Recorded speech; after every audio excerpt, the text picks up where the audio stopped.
Sound speed. Hey, Mark. Imagine you're coming around the tree and suddenly hearing the sound. Hopefully you'll hear it. I'm going to throw out a little dinosaur playback.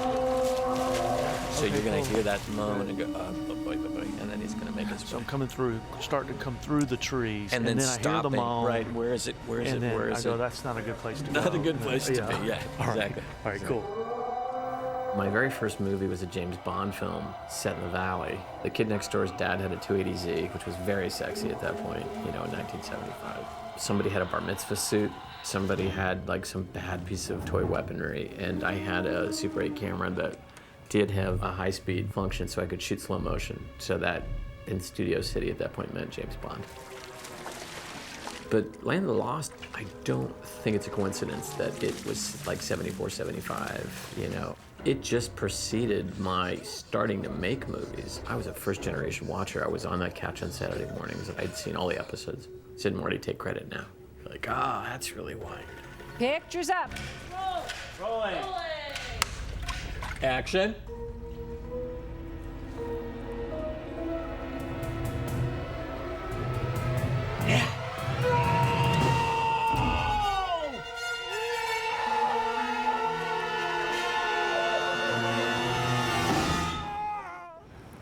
Marshall, Will, and Holly on a routine expedition met the greatest earthquake ever known.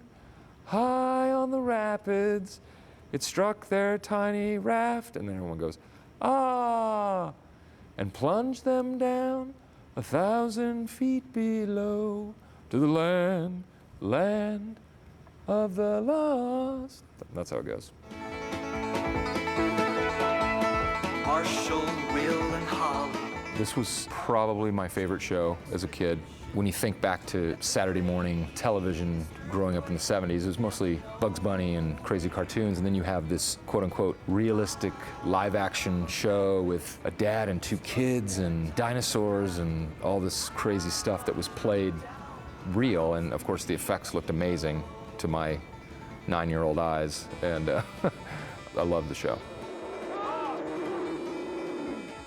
When we did Land of the Lost for children, adults were watching it because it was so Star Trek-y. And the stories were very intelligent. And dinosaurs are something that... international. It appeals to absolutely everyone. The kids that watched it, whatever we did to them in the 70s, they're still following us now in 2007 and 8, 40-year-old guy is singing me the theme song, so this is like kind of wild. People have taken it with them throughout their lives, so it must have made a pretty big impact. About 6 years ago, I said to Marty, nobody's making your properties, nobody's bringing them back to life, and I know I could be impactful, and let's do something with all these amazing shows. Unreal. Land of the Lost, it just seemed like a perfect motion picture. To do it as close to the original series, though, where it was much more of a drama with a father and 2 children running from dinosaurs. It's a tyrannosaur, come on. We realized that Steven Spielberg made a little movie called Jurassic Park, where it was, an adult male and 2 kids running from dinosaurs, and he did a heck of a job with that film. So, it felt like we couldn't make that version. And I work day to day in comedy, so it seemed the natural thing would be, do Land of the Lost as a comedy. Please welcome La Brea Tar Pit's own Dr. Rick Marshall. I was actually really looking forward to working with Will. All right. And Jimmy Miller, his producing partner, had gotten their hands on the rights. You guys ready to do some learning? And imagining the sensibility of Will and imagining the sort of subversiveness of what one could do with him with that property and with my memory of it, I thought it would be genius.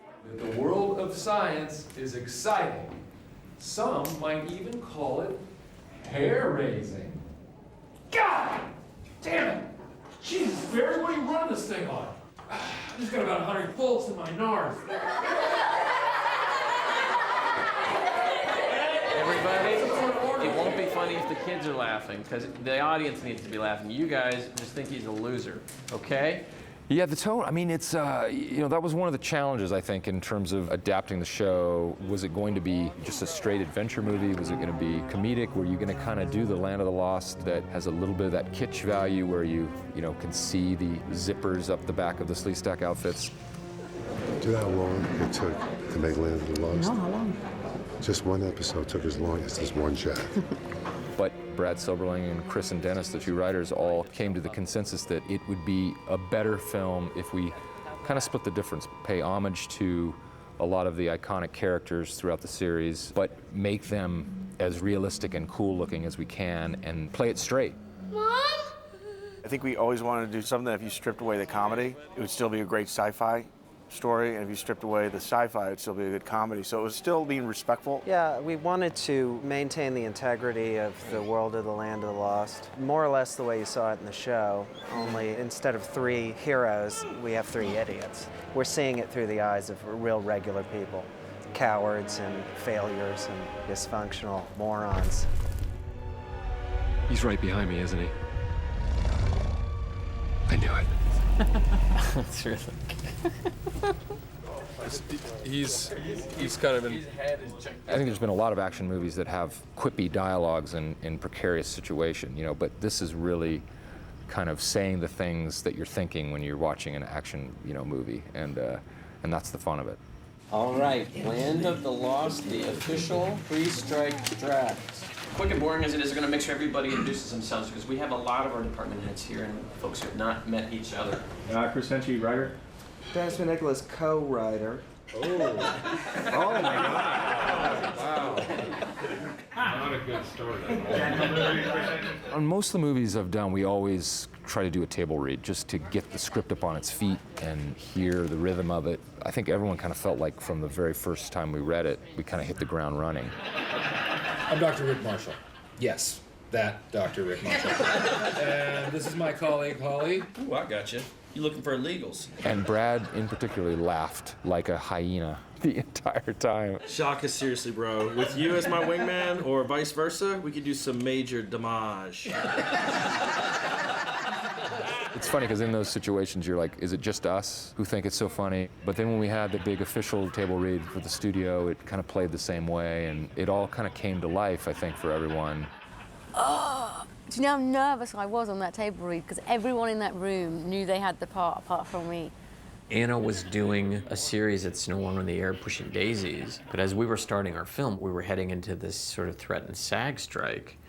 More importantly, we were in the midst of a writer's strike that was going on. And what that actually meant was certain actors who otherwise would not have been available became available. To her credit, her agents and her managers were like, she'd love to come in and actually do this table read. Don't be frightened, we're friends, we're friends. Abu, no cometa. Your name? Your name. He puts his head on her breast. What she did there, especially in that work with Yorma, we were all around the table just cracking up. And it was it, you know, and the Crofts, that was really sweet afterwards. They're like, that's the girl, that's the girl. Dr. Marshall, I'm really sorry to interrupt. I wanted to introduce myself. I'm Holly. I'm a huge admirer. A lot of people don't know this, but Anna Friel is a real live British person. I could understand about 70% of what she says, which is cool. That's obviously something that's important when you're working with somebody from another country. You're exiting and then you can even take a step deeper and a little more like that. So, and then the character of Holly is the right hand of Rick Marshall, whose behavior can border on the ridiculous, and yet we do need to believe as an audience that he is the genius that creates this machine, has this theory, gets this group to Land of the Lost. You can't dismiss the character, and so the only thing I kept thinking of is, wow, well, if his sort of right hand, who's also supposed to be a scientist and paleontologist, is dismissible, then I don't know how I really have a grip in this movie as an audience member. How do I believe in this guy, even though his behavior is making me think I shouldn't? If she says I should, then I should. I hate to say it, I was like, she's got to have a British accent. We believe anybody with a British accent.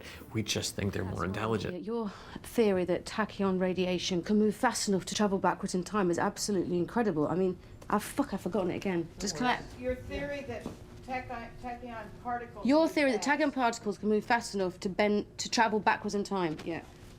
For me, I've not used my own accent for a very, very long, maybe not since I was about 22. All the time, even when I'm playing English, it's, can you please have a much more clipped accent? I'm very RP. And so I remember going into my audition like that, and Brad's like, no, we really like your accent, which is a bit more gruff, and I'm from the north of England, so Manchester. Yeah. So I'm allowed to use all my very hard vowels and say bastard instead of bastard. It's quite freeing. I haven't worked with many British actors, but what they say is true. They are lushes. So Anna's come to the set numerous times, very drunk, and you'd never know it. You're going to say, oh, this woman is completely present, very facile with both dramatic moments and comedy. That's why I think it's one of the greatest performances ever on film, because she's completely wasted. I'm a coward. You are not a coward, you're a visionary. This is possibly the greatest work of genius in 100 years, look! Angry and belligerent. Yes, well, off camera, once you yell cut. Whew. Clear the set, yeah. This is possibly the greatest work we've been doing in the last 100 years. I can't get up. We're going. Where are we going? We're going to go and test this out in the field. Right. Well, this is the Tachyon device that Will Ferrell wears. It's made somewhat from scratch and also found pieces. You can kind of recognize some of the pieces. It just does a bunch of tricks. Things like that happen. So now I've got this contraption on me. Here's how it's going to time out. Yeah. You're strapping on the meter as you're introducing Holly. This is my field partner, Holly. Oh, okay. Yeah. But it comes on this way, right? She can bring it to you like like the surgeon's gloves. Yeah. Rick Marshall is a quantum paleontologist. Yes. He's invented something called the tachyon meter, which detects tachyon radiation, which we all know comes from tachyons. Exactly. Have you felt any unexplained disturbances? Tachyon is, I think, a staple of science fiction. Tachyon, but no one really can give me a definition of it. He's a scientist, and as a scientist who's pursuing a crackpot theory, I think you need to have just the right amount of cobbled together, half-assed technology to support the idea of, oh, look at this piece of equipment, this guy is out of his mind. He's not a genius, he's a crazy person. At the same time, you want to think, you know what, maybe this actually works. So I think the tachyon meter and his car do both of those things. The car, is a beautiful vintage Land Cruiser, but he's got it loaded up with so much gadgets and crap on the roof that he's really violated the design of that beautiful Jeep. Even the grill is ridiculous. And yet it's his pride and joy. Well, you could put a tire up. That would be a good use of that space, and then you could even do 1 or 2 cans in the back then. Yeah. Margaret?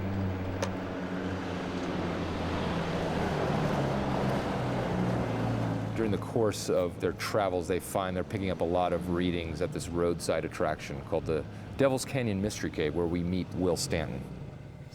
And Will is a total hustler, kind of a carny meets total meth head. Not my seat! Warning shot, Ernie! Warning shot! Get off of there! Who's in charge here? Hold on for a second, I'm finishing this business transaction. You cruel beast! Danny McBride is a very lovable, gregarious guy, but many times Danny's been sent home for bringing handguns onto the set. And, I don't necessarily have a problem with it, but you just can't do that. There's OSHA regulations and things like that. Who's in charge here? Excuse me for 1 second, I need to finish this business transaction. Get the hell off my car! Hey, these kids are so excited. You have no idea. He came up to me after lunch, Kevin. He's like, I just want to say thank you. I've never been able to do this. It's so fun. I thought, oh, he doesn't have any job. He goes, no, wailing on that car? I first met Will in 2006. Our film had just played at Sundance called The Foot Fist Way. It was a little independent film that me and some buddies of mine from school had made. Under this mask, it's like Oscar-winning stuff going on right here. Good, man.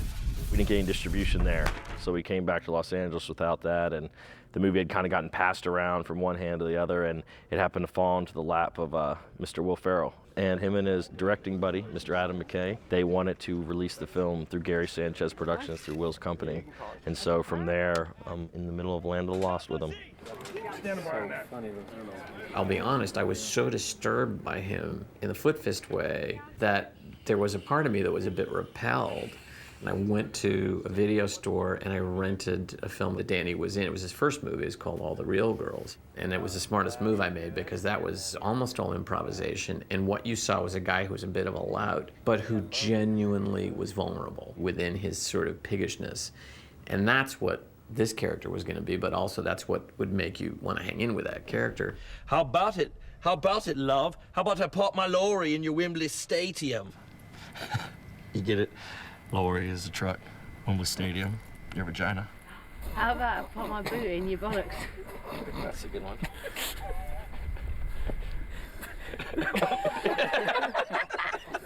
Wait, should we go back? Should we go back? Yeah. Okay. I'm ready. Okay. I'm feeling an inexplainable disturbance right now.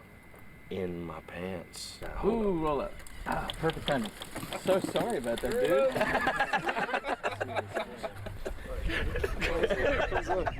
It was a seismic disturbance. I was the first preview audience, and there was a score. I give you a 99. So Brad knows that, right? Do another round on that, but then go. No. Put one lorry into Wembley Stadium. Get that lorry struck. Wembley Stadium is your vagina. Back to the action. And working with Will, too, Will has great improvisational skills, and you want co-stars who can riff with him and can play with him, and that's Danny all over the place. Hot flapjacks, dead ahead. Don't touch that, it'll burn your finger off. Okay. Whoa, hold up, Dr. Science. Let's go. Whoa, Dr. Science, hold up here for a second. Whoa, hold up, Inspector Gadget. You don't just... I remember being like really nervous that, you know, oh God, they've given me this role here and it's such a large responsibility. What if I blow it? And so then the first day came and I was like, all right, well, this will be the time when they realized we made a horrible mistake and we should have fired this guy. That never happened. So I was like, well, surely after the first week. And I think maybe we even talked about it. How long into Back to the Future was Zemeckis before he fired Stoltz? And I was like, once I hit that time period, I was like, okay, whew, they can't replace me. I'm in the rest of the movie. Quiet, guys. You're gonna get the sense that this is so lame. He's almost sculling his way through this. He's kind of paddling, but he's kind of also sort of sculling because the edges are so close. It's a man with one oar. It's a horrible ride. He starts to go, and I love that. Just Holly's like, oh God, this could take hours. Woo! Here we go. Ride begins. Yeah, you're more Hold on tight, you guys. He's more of a 10 hours. Hold on tight. He's more of a gondolier. Water park rides that lead to other dimensions are really hard to find, so we were forced to build it. And I think the guiding principle there for me was this kind of sad, rundown roadside attraction on an otherwise flat piece of desert is not only graphic and cool looking, but is ironically an absurd place to become the portal to another dimension. Does not smell good in here at all. It's disgusting. You go into the mouth of the cave in a shallow, polluted stream. There's really no need to hold on tight. And that had to be built on site. First turn. So what? And once you turn the corner, you cut, and now you're on stage, where we built a more engineered but equally absurd roadside attraction. Think people will know that we're on a set now? No. They're not gonna know. No, so don't tell them.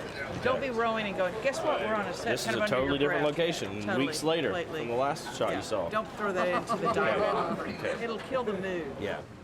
In the Mystery Cave, we were shoving 40 to 50,000 gallons of water that we were moving 15,000 gallons a second. The actual length of the cave was just over 240 feet, something like that. So a lot of turns in it. So it wasn't that long. We had to shoot it from many different angles. We had to reverse the water, have the water go different directions so you didn't know that you were on the same part of the cave. And it was careful planning on camera and Brad's part to try to make this look as long as it could possibly be. Come on, stop! Oh, shit! So when we're shooting, we're literally just taking this little boat ride around here over and over again, and it was pretty awesome. I mean, I would have loved to have kept it and put it in my backyard, charge people $1,000 to ride on it. Action.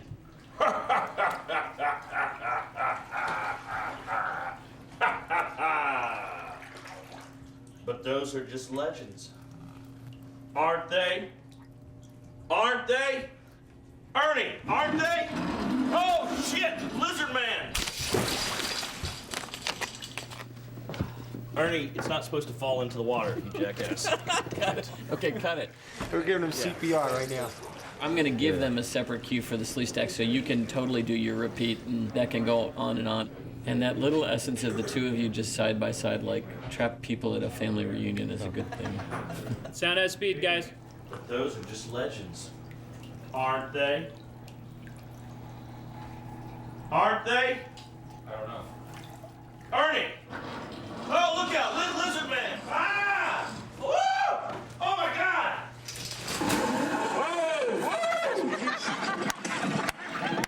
That's a hazard. That thing attacked me. Just the repeat. You keep coming back. Aren't they? Yeah. If we get our coverage, we can be like, Oh, you just keep I it don't, going. I don't know. Exactly. Are you asking us right now? And roll. Holly, I'm getting a strong tachyon reading. I think I can boost this. No worries, we'll reset. Hang on. Being stuck in a boat with Danny McBride and Will Ferrell. We just laugh all the time and tell jokes. Can't be a bad life, really. I'm going to focus on a card through the powers of ESP. Danny's going to guess it. Right there? A little bit more. Can you do it? 9. Say that again? Let me work this. Bad joke. A little bit more. 10. 10 of diamonds. Nice. I added a little drama for the camera. Like I wasn't gonna get it for a second. Nailed it. Will and Ann and I would be all chipper and joking around. As soon as we'd get into the boat, it was like everyone would just shut down. Like, Clubs, 6 of hearts, diamonds. 6 of diamonds. God, you're both incredible. at one point, I actually jumped out of the boat and swam around because everyone was complaining about how cold it was. It wasn't cold at all. It stunk, and I stunk for several days after that little joke. But you know, it was all for the morale, and that's really what it's all about. Well, it's also about making a good movie too, but you know, morale's up there. Will? Holly? Wira? Ari? Hey! Chaka! I had to admit to Sid and Marty Krofft early on in the process that as a kid when I was watching the show, Chaka, I would say I was not his biggest fan, and I don't think I was alone. There was just something about him that you just wanted to goose the little guy. He just freaked me out as a kid, and I have found that that's genuinely most people's recollection, even though he's supposed to be like this cute, cuddly guy. It's not that he's disturbing, it's that he's not trustworthy. We knew we wanted him to be a bit of a rascal, but when it came time to write his actual backstory, I think we came close to getting carried away, I think. Yeah, we had to pull it back. You had to have somebody who was going to be really comically deft, and I did not want to have a kid. Not only the circumstances, but I also wanted the possibility for this great adult humor going on. Julie Darmody, who's one of our exec producers, had said to me, "Have you ever met Yorma?" And she said, "I'm just purely thinking about the size you're describing and the feel, you know, sort of like a man boy. You need somebody with a boy body." He's funny, he's a writer, and he and his buddies at Lonely Island work on SNL, and I sent him just a premise for a couple of improvs. So he went to Avi Kaufman, my casting director's office, and one was basically having to effectively, in Pekuni, ask Holly out on a date. Holly, Chaka, Holly, friends. And Avi, who has got incredible taste and sees all these remarkable actors, called me and she said, "You realize this guy's really amazing." Land of the Lost, I knew what it was immediately. I knew the name Land of the Lost. I knew that it was about people running away from dinosaurs and alien guys and little monkey men. And I don't know if I'd ever seen the show. Where's Yorm? Yorma. He's putting sunscreen on. That was the case with a lot of people I talked to about the show, of my generation. There's people a little bit older than me who had seen it, and then people a little bit younger than me who had seen the version in the 80s. Cutting? Okay. Put your arm down for a sec. Okay. And then in terms of Chaka, with the original series, it was really nerve-wracking to see the first couple episodes. He was played by a 9-year-old boy who was, I believe, the #1 child black belt in the country at the time. So 1, he was in better physical shape than me. And then 2, he was extremely short. So I was really the most concerned about just how tiny in stature I had to be. And the fact that I was gonna have to be wearing a very hot fur suit 100% of the time. The actual suit that Jorma wore is hand-tied. It's actually a combination of yak and Angora hair. And it's a spandex suit, and we have a team that basically hand-ties each hair. All right, let's start hour one then. Tom Flouts would glue Jorma into the Chaka makeup every day. What that entailed was a couple of prosthetic pieces on Jorma's face, some hair pieces, a hair suit, some gloves, some booties that all get snapped together and glued together and made to look like one congruent creature, and then dentures for the final stroke before he goes before the camera. Chaka! And I think the process probably took about 2.5 to 3 hours to get him ready. How are you? Good. Good to see you. This is good luck. Let's just do this. Yeah, all right. It's the Iggy Pop version. You can imagine what it must be like to have not only a very restricted mask, that it must be incredibly claustrophobic. I've done that before, and you just want to scratch your face off. And you add to that a big hairy bodysuit, and then on top of all that have to be contorted in horrible, awful positions. And he's not complained once. I can vouch for that. He does it every day, and his ribs hurt and muscles pulled in his thighs. And I hadn't done anything physical for like 17 years. I calculated, that's pretty accurate. So it was a little trying for me. At first I thought, oh, this is gonna be fine. And then about halfway through the shoot, I sort of realized like, oh, no, this is gonna kill me. I'm gonna die doing this movie. Good job. I want you to get every kind of insecure moment about my acting. If you can, like, yeah, which is basically after every single take. Now! What's Jorma's last name? Do we know? I don't know Jorma's last name. Ciccone. Ciccone? Jorma Ciccano. I think it's Jorma Ciccano. Or Puchonki. I worked with Jorma on Hot Rod. He's just such a cool little dude. He let me push him around and throw him around. I was really looking forward to getting a chance to do that again. He's light, too. I was really worried about carrying Jorma on my back, and that wasn't a problem at all. You know, I thought that maybe I'd pull a muscle or something. That never once happened. Now, the whole Paku language, basically, there's a word which is sort of, what's the translation? It means leader. Leader. So everyone's running up separately and together. Abuma, Abuma.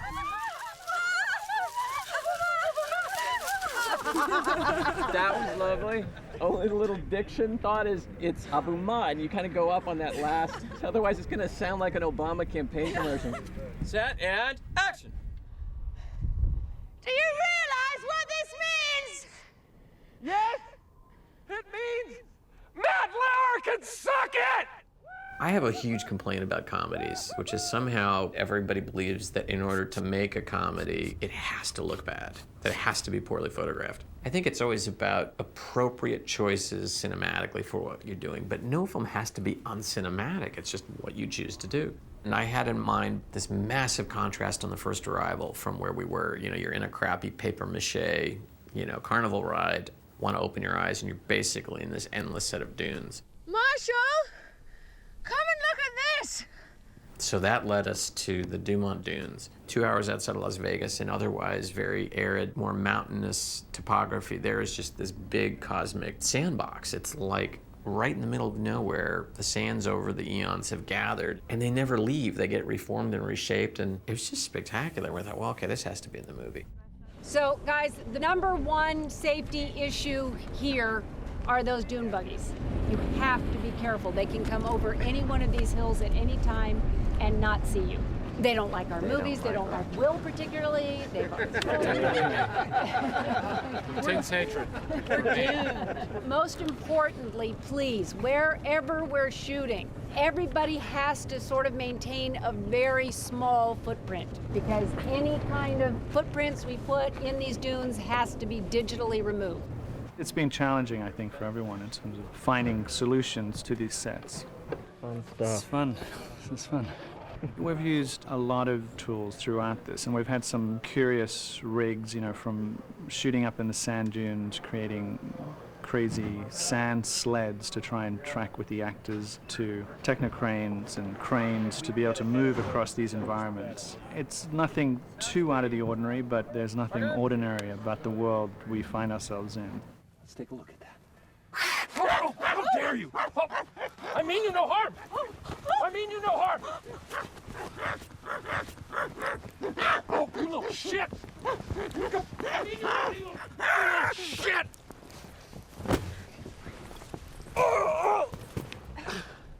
Jesus, cutting. Justin, nice. How's your butt? Hamburgers. That was fantastic, guys. You got serious air. We appreciate your level of commitment, Will. He was going for it. Yeah. Should we do it again? Let's do it again. Well, we're here at Dumont Dunes. Championship Hill is what it is. It's the steepest hill out here at the dunes. And we're going to start at the top of this hill. And they're going to slide all the way down on their butts. So we've designed these little butt pans. We've designed some cable rigging, a tow system. And to film that, they've built this rocket ship sled that's going to track down with them. God, you'd think that we could get like a bigger mountain, you know? They just had to make do with this, I guess. Chaka, this is my butt mold. I didn't want to be embarrassed, so I had my butt pan made bigger, so. Butt molds, yes. I didn't understand what they were talking about when they kept saying, "Is now a good time to do your butt mold?" I'm like, I don't know what you're talking about. How do I describe it? You're kind of lay on your stomach and they take a mold of your butt. You know, they didn't really tell us what they were for when we got them. They told us we had to go to this tent and we're gonna have to get on all fours and they're gonna have these men, we're gonna be putting stuff over our rears. So I'm instantly like, well, that's cool. I don't have a problem with that. God, you guys have this is like the rape tent. Look at it, it's all, they have the mood lighting in here. All soft blankets. Here we go.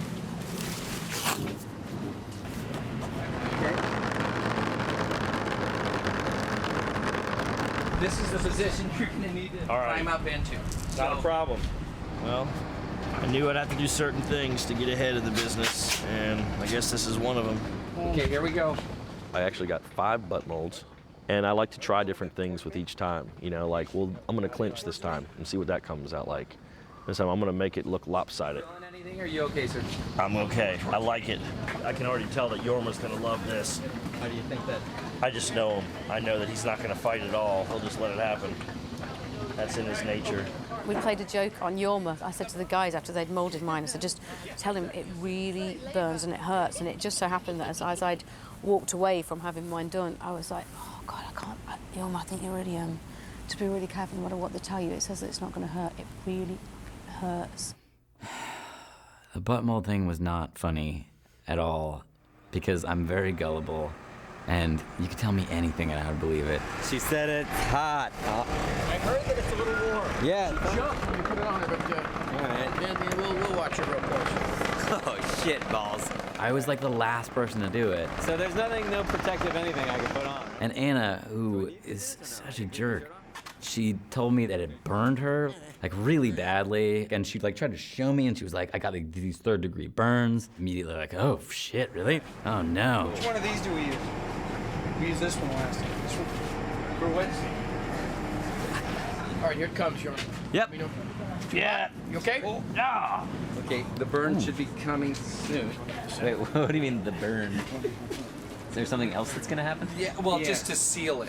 Yeah, sure. It's all, I it's mean, gonna you feel need to like seal fire, it. but not. Well, like a torch deal is going to put on the back. Oh, Now, we haven't felt the hot part yet. Oh, I haven't. No, not yet. The hot's coming. Oh. The hot's coming. Here I was thinking I was a trooper, but no.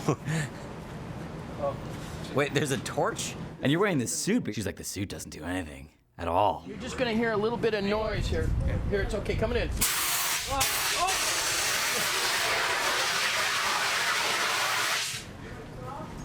That looks pretty good. Yeah, that seals. You didn't even feel the torch, huh? No. That was good. It's a good process.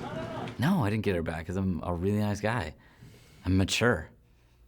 I don't have to play games like that with an act like a fellow actor. Why would you do that?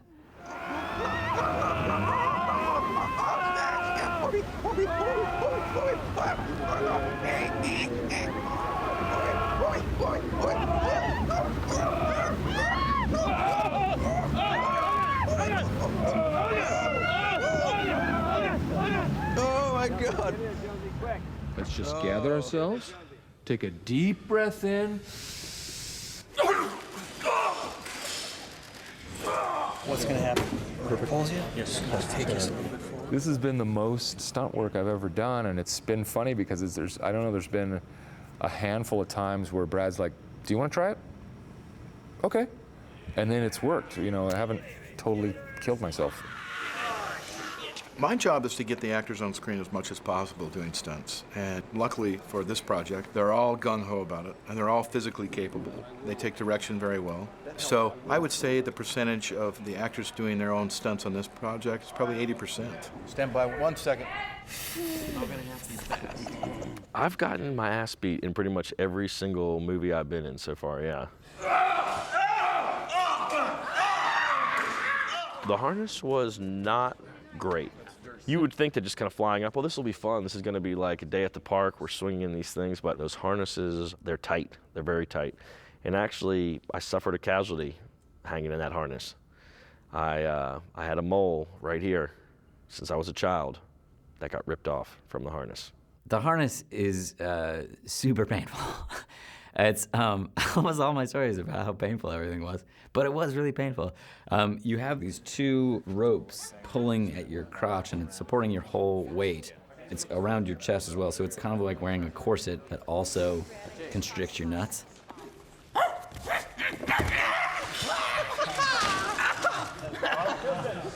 That can't be better. You all right, buddy? Oh, I got it. You're on the side of being even sooner. Sooner. We'll get more of a read of his flight out. Yeah.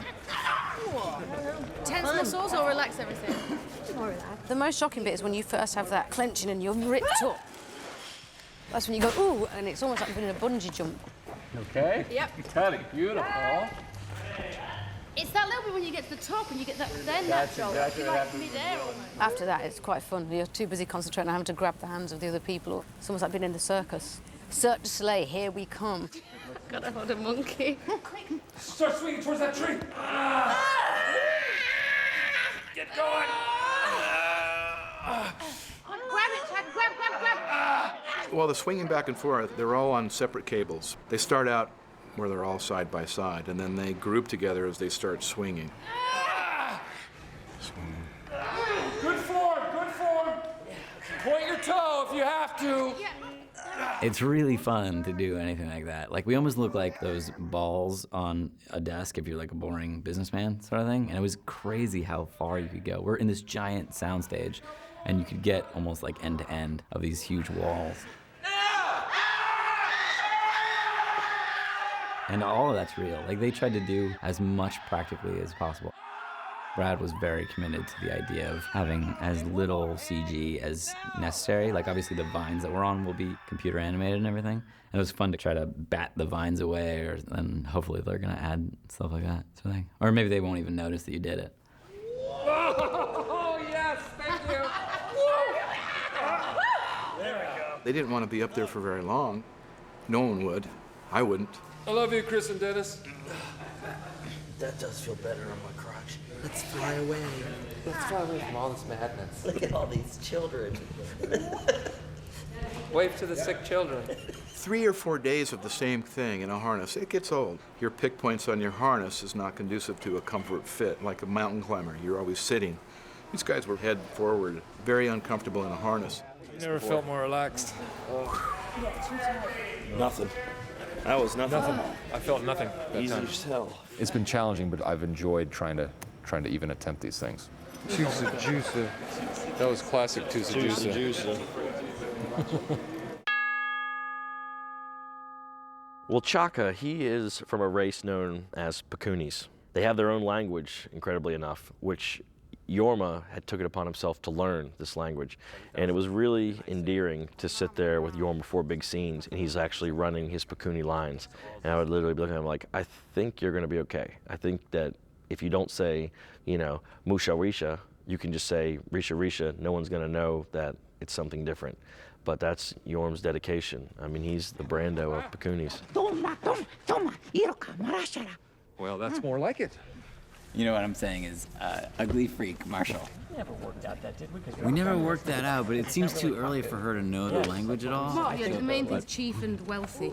Yeah, so I was just thinking this is like chief, and then something like powerful, like is wealthy or powerful. Or yeah, you want to do. In the original show, there were probably about 20 words of Pakuni ever used. And Sid and Marty, because of the Saturday morning educational quotient, had gotten a woman who was no longer alive, but she was a doctor of linguistics at UCLA, to be the official consultant on the series, and you see her credited, and they sort of copped to me that she just lent her name and didn't really do anything. But they needed that for, you know, the Good Housekeeping seal of approval. So I said to Yorm early on, it's gonna be all you. You gotta create your language.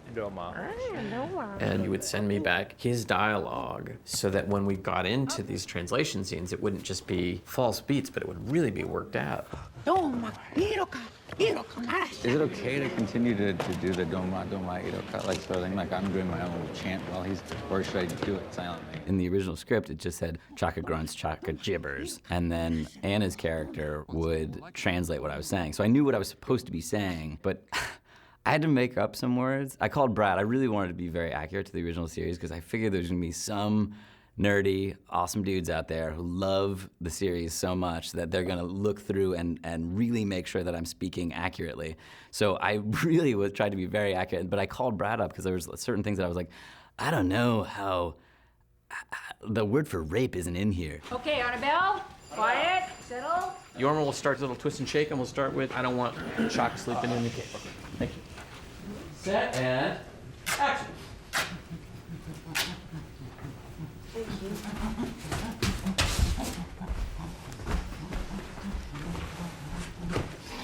Will. Okay, Dan. I don't want Chaka sleeping in the cave. Hey, that's not cool, dude. What is that? This is a mouth guard. I'm a grinder. Look, it's a reasonable precaution, all right? He was just about to be executed, and I think he might have done something to deserve it. There's a scene that I was really worried was going to be taken out of the movie. I think it's made it. I haven't seen the movie yet, but I think it made it. When they're first questioning Chaka about why were you about to be killed, and then there's this really confusing wait, what did you do? Chaka notesa. The only crime he's ever been guilty of is love. Oh, no. No, wait, no, hang on, it's not love. A more accurate translation is rape. Yeah, that's why he sleeps outside. And so there's this whole back and forth about whether or not I'm a rapist. And for a movie that is kind of going to be a kid's movie, I think that it is completely all right because as soon as anything is being said to you in a British accent, it seems completely fine. I mean, at the end of the day, he's a little bit of an animal. No. Chaka huesa. Rudy Anam. Oh, right. I'm sorry. Forget everything I just said. It was complete rubbish. He stole an apple. Yo, Anam. He says he just loves apples. That's it, huh? Anam tu sa juice. He loves to rape apples. Yeah.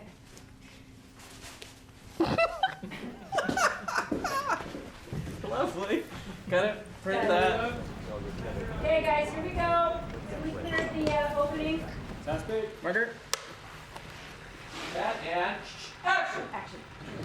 It's 4 shots.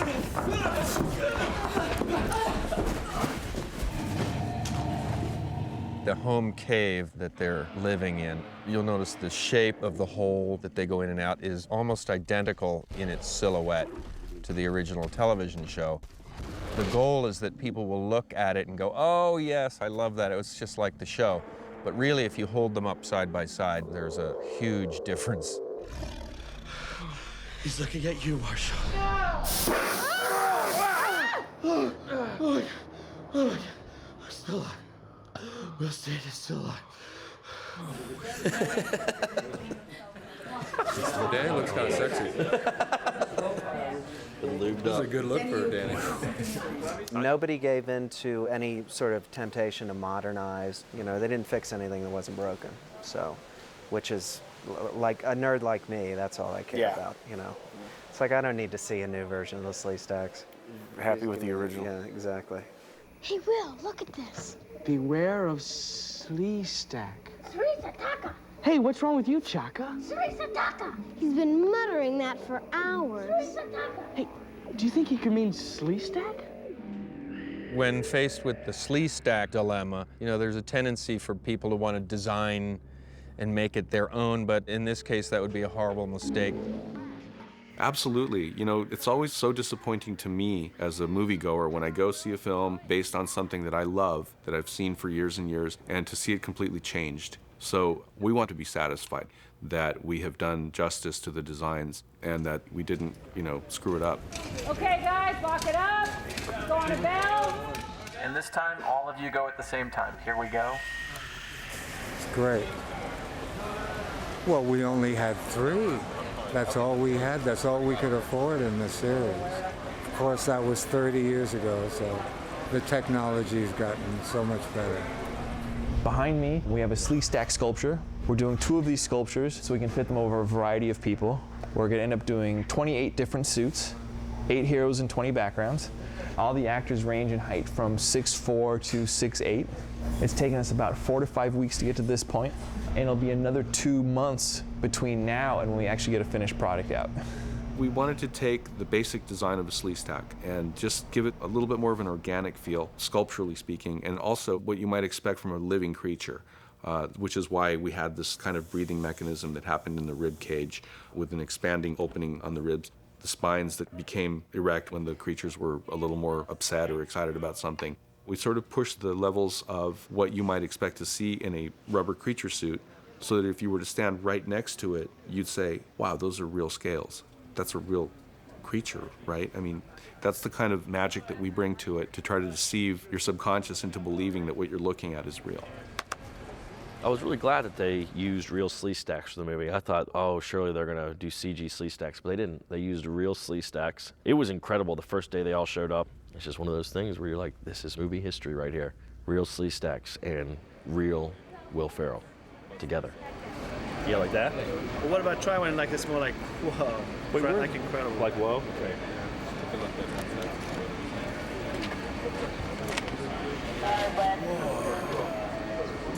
Awesome. Well, the guys would show up in the morning, and the very first thing we have to do is we have to rub each guy down with KY jelly. Because the suits are very form-fitting, and they basically squeeze into it. That way, when the suits move, they don't wrinkle and, clothes wrinkles and bunches up. But if it's really tight and it stretches out, then it looks much better. And then about 20 minutes before they get called to set, we'd snap on the boots. The claws had little snaps at the wrist to keep them on. And then in between takes, the eyes actually popped out so they could release some of their body heat, and then we could talk to them. And, with long straws, we could let them drink water through their mouths and stuff like that. Just pour it down in the eye hole. You should be able to take your head off when they can help you out, homie. Okay? If you're claustrophobic at all, it's a really tough thing to get through. When you start thinking about it in terms of, I just got into this thing and I'm sweating, I'm supposed to be in this for 12 hours? You start to get a little nervous. But one of the things that we do as on-set operators, we try to put the actors at ease as much as we can. We talk to them, we keep them hydrated, we keep fans nearby so that whenever there's a break, they can stick the fans in the suits, cool them down a little bit. Yeah, a little game that we've been playing. Anna actually made it up. She got some firecrackers and she'll light them and then try to see if she can get it into one of their open You're not eyes. supposed to tell them that.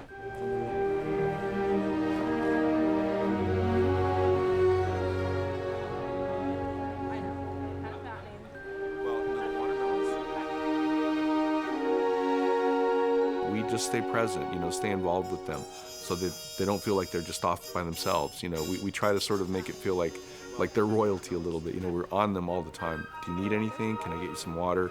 Can I get you something to eat? We hold their hand, whatever it takes. Okay, guys, it's all ball.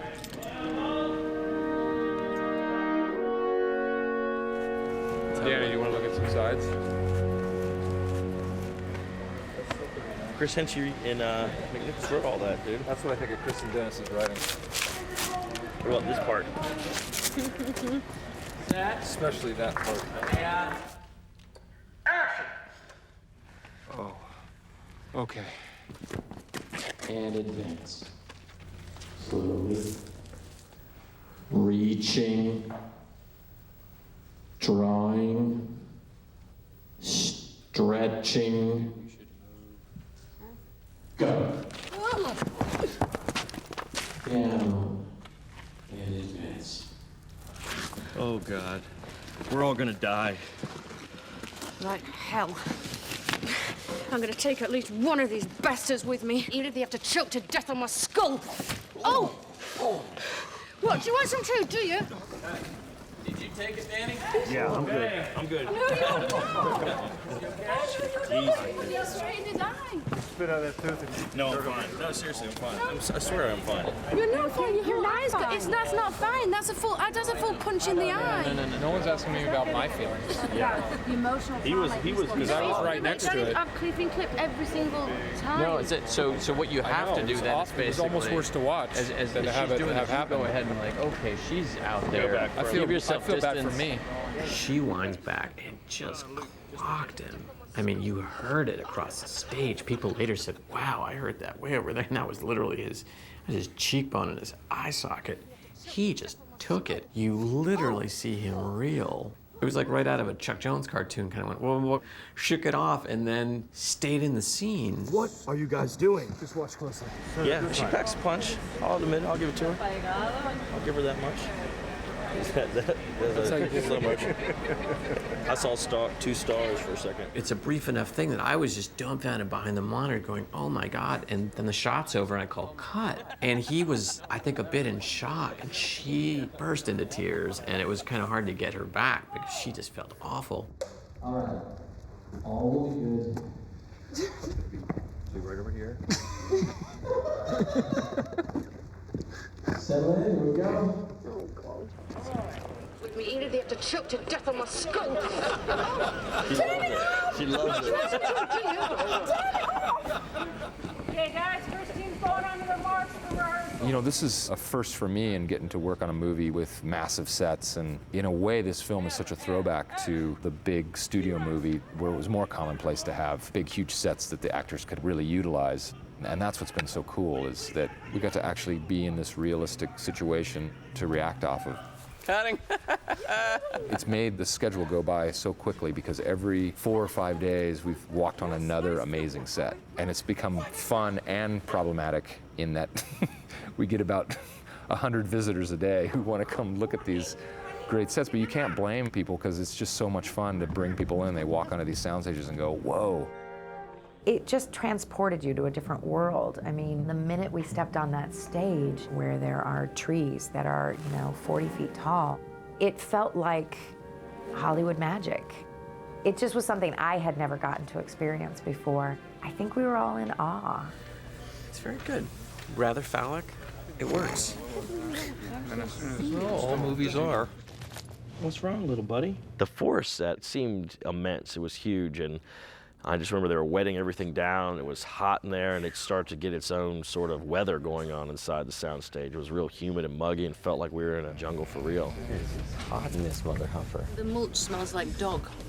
The whole set smells like dog. This is called dog. Quietly, guys. You see, it does.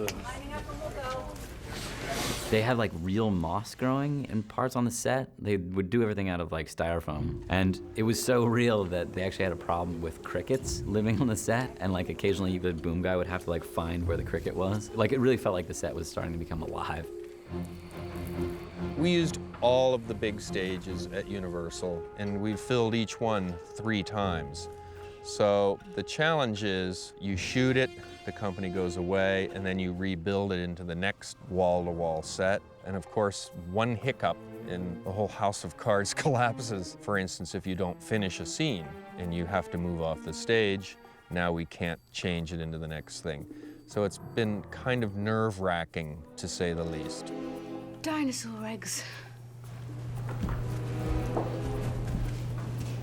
Oh, man. Sentries. Classic hive behavior. They're obviously on patrol. He's about to give it to him. They're about to have sex. Shut up, they're not. Yeah, about to. Okay, you're right. They are. They're about to do it. They are doing it. Oh my God. I don't like it. I can't keep my eyes off of it, though. Nice look back. I like the look back, too.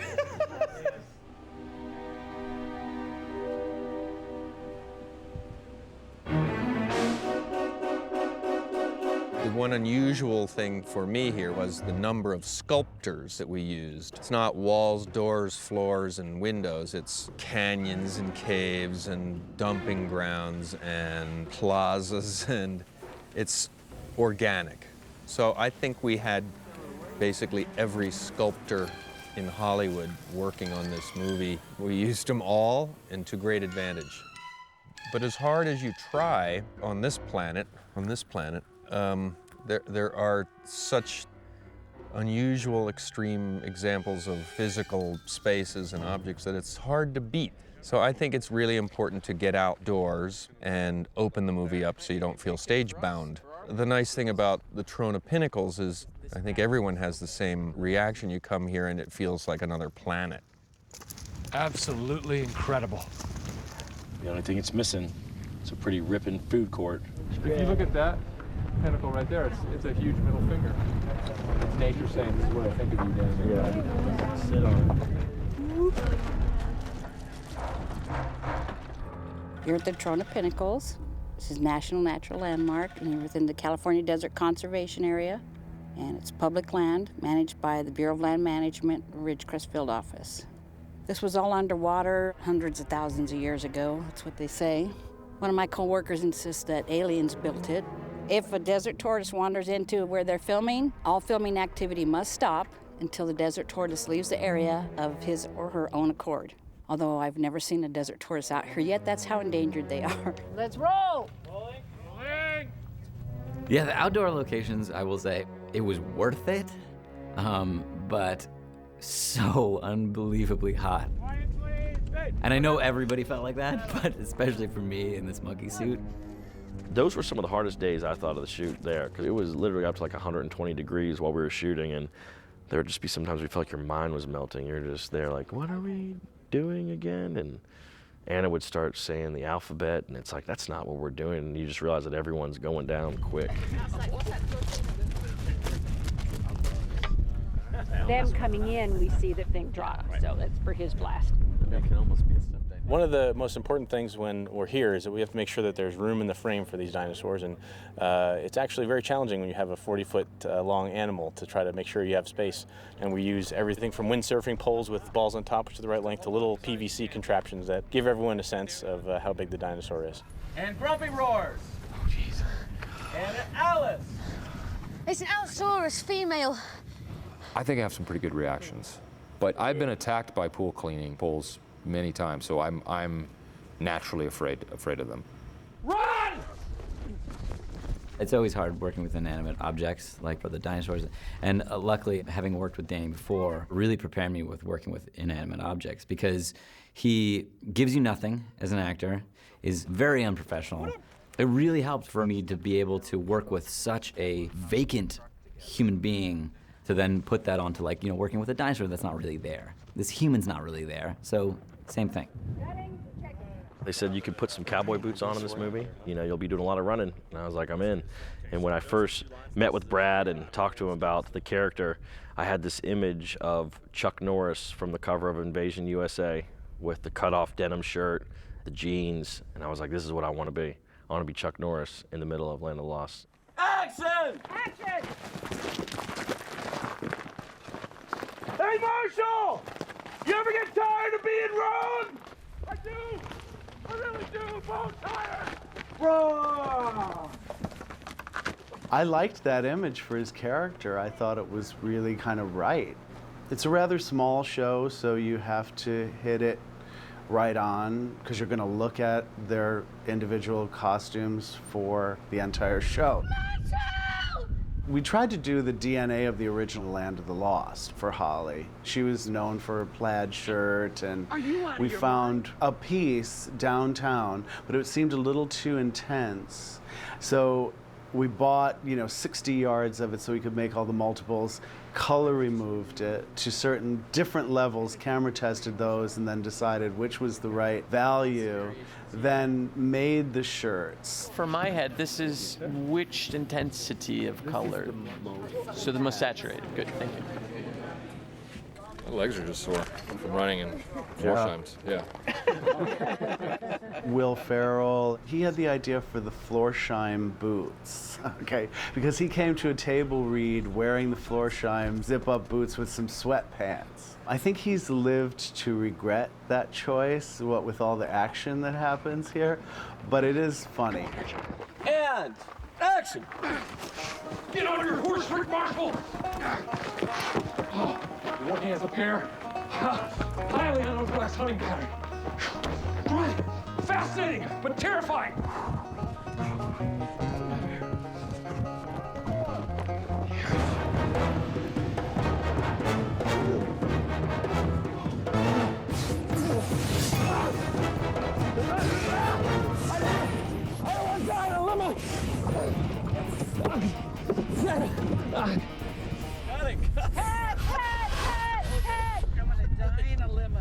But try a serpentine pattern. He's incapable of rapid course correction. Serpentine. Getting actually thrown up into the air by Grumpy about 30 feet and shook around and then dropped. That was interesting. That was a little painful, yeah. I'm not gonna lie to you. No, something didn't work. No worries. Okay. Brad, our director, wanted it to look like a dog was picking up a little mouse and just swinging him back and forth and throwing him out of his mouth. Well, we don't have a dinosaur to pick him up, so we have to use cables and all this. Then we had to take this out to the desert, and we're in the middle of nowhere, and there's no stage perms to pick from, so we had to bring a crane out with a 100-foot stick. Once he gets to his point, then we use the ratchet system to lift him up in the air. Once he gets up in the air, we use these 2 side cables to swing him back and forth abruptly. Then we have a quick release, which drops him back down to the ground. All of this was in one. This was not in cuts.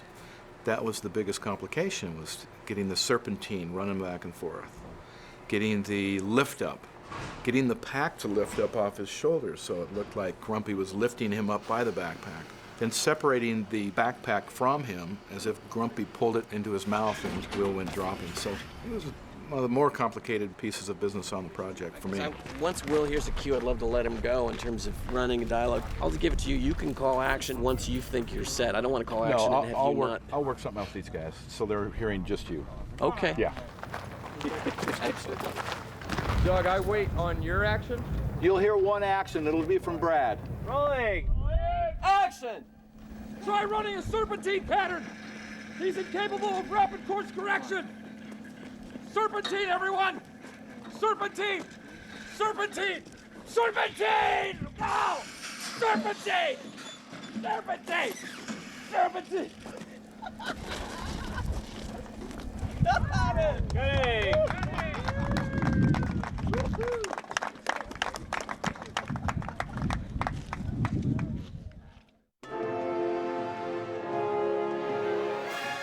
Late in the second act, third act of the movie, there's sort of a moment of brief celebration for our trio plus Chaka. We were going to give them the gift of what we were calling the Blue Lagoon scene. Chris Henchy, one of our 2 writers, is married to the very lovely Brooke Shields, and so we made him walk out of the room. We're like, okay, we're going to do Blue Lagoon scene. Here's what we're going to do. And so we started scouting Mexico. We were scouting all kinds of places, and there were spectacular places that just never quite fit in our world. And it's that great rule of good storytelling again, where you go, okay, just forget the specific, distill it. What was the idea again? What's the core idea? Beach party, a pool party. And we were in the Pinnacles, and I turned to Bo and I was like, God, it should just be a swimming pool, but not a great swimming pool. It should be like a motel swimming pool. We started laughing, thinking about the sort of great 50s motels outside of Vegas. Like, one of those should have unfortunately just have crashed into Land of the Lost in the middle of nowhere. And graphically, it would be spectacular. That shit is gonna be cold. It's gonna be frigid. Frigid. It's okay to pee in the pool, right? Yeah, it'll help warm it up. Encouraged. And it will have I don't tell the crew. Okay. No, they've been drinking out of it. Well, no, I urinated about 12 times in this pool before. For real. Before 6 this morning. I'm ready to get in then.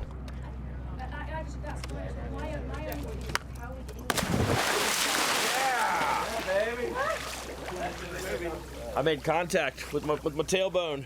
We get into the pool, and you would think, this was the one day I was like, oh, this is really gonna work out for me because I'm in this fur suit, so it's gonna be cold for everybody else, and I'm gonna be great. And amazingly, you're way more cold in a fur suit. So now you can, let's see, kind of funny. Oh my God. Woo! Nice. Oh, you were really missing out. Woo-hoo! And little did he know that when they're both doing their jumps into the pool, I was actually behind that motel having a good old pee. Because otherwise the toilets we had to go 2 miles away. So I was like, that was my own little secret. So I'm watching that scene, I'll go, there was little Holly with her shorts around her ankles having a pee.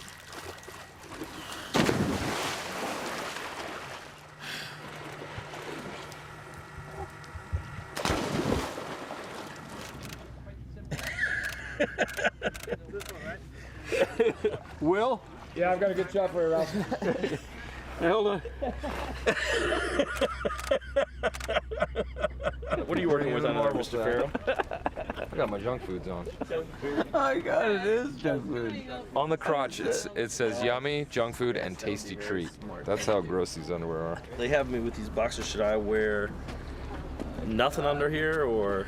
Well, the boxers seem like a, you know, I mean, is there something we can give you that will feel like nothing? But yeah, that seems like a double story, doesn't it? Yeah. Yeah, I would. Or just boxers, or naked. I think this is hysterical. Okay. This, and this. I mean, do they? I wonder if they have anything for you, so you don't have to feel like balls to the wind. But yeah, I got. Don't we have like a thong or something? Thank you. You got it. I'm ready. Hey, that's that.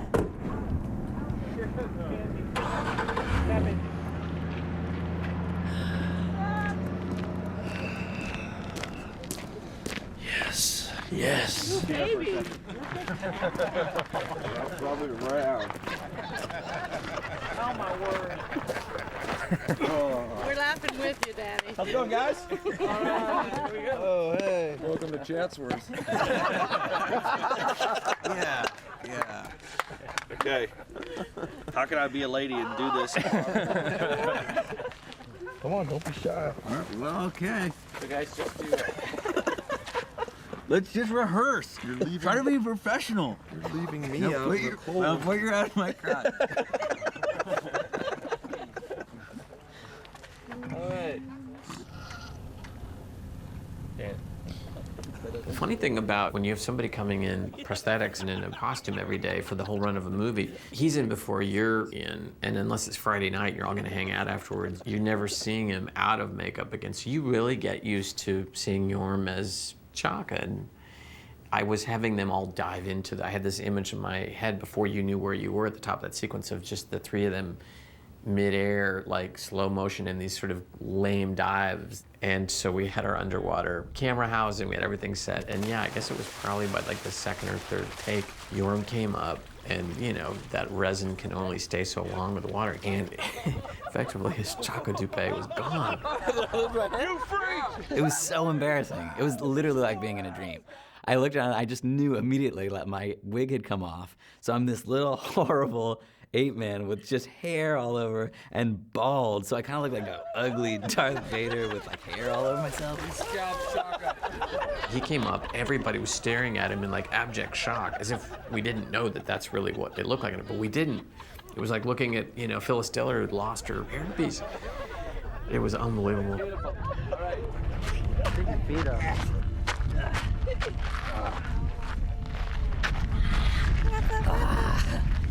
Oh my God, we're done. And we're done with the desert.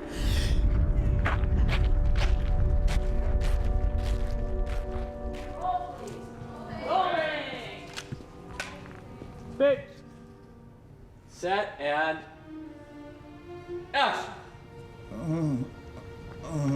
Look, a gold one. Let's push it off the side.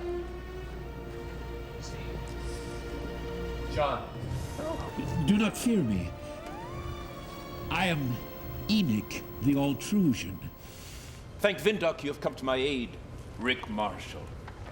I, too, am a man of science. How do? Name's Will.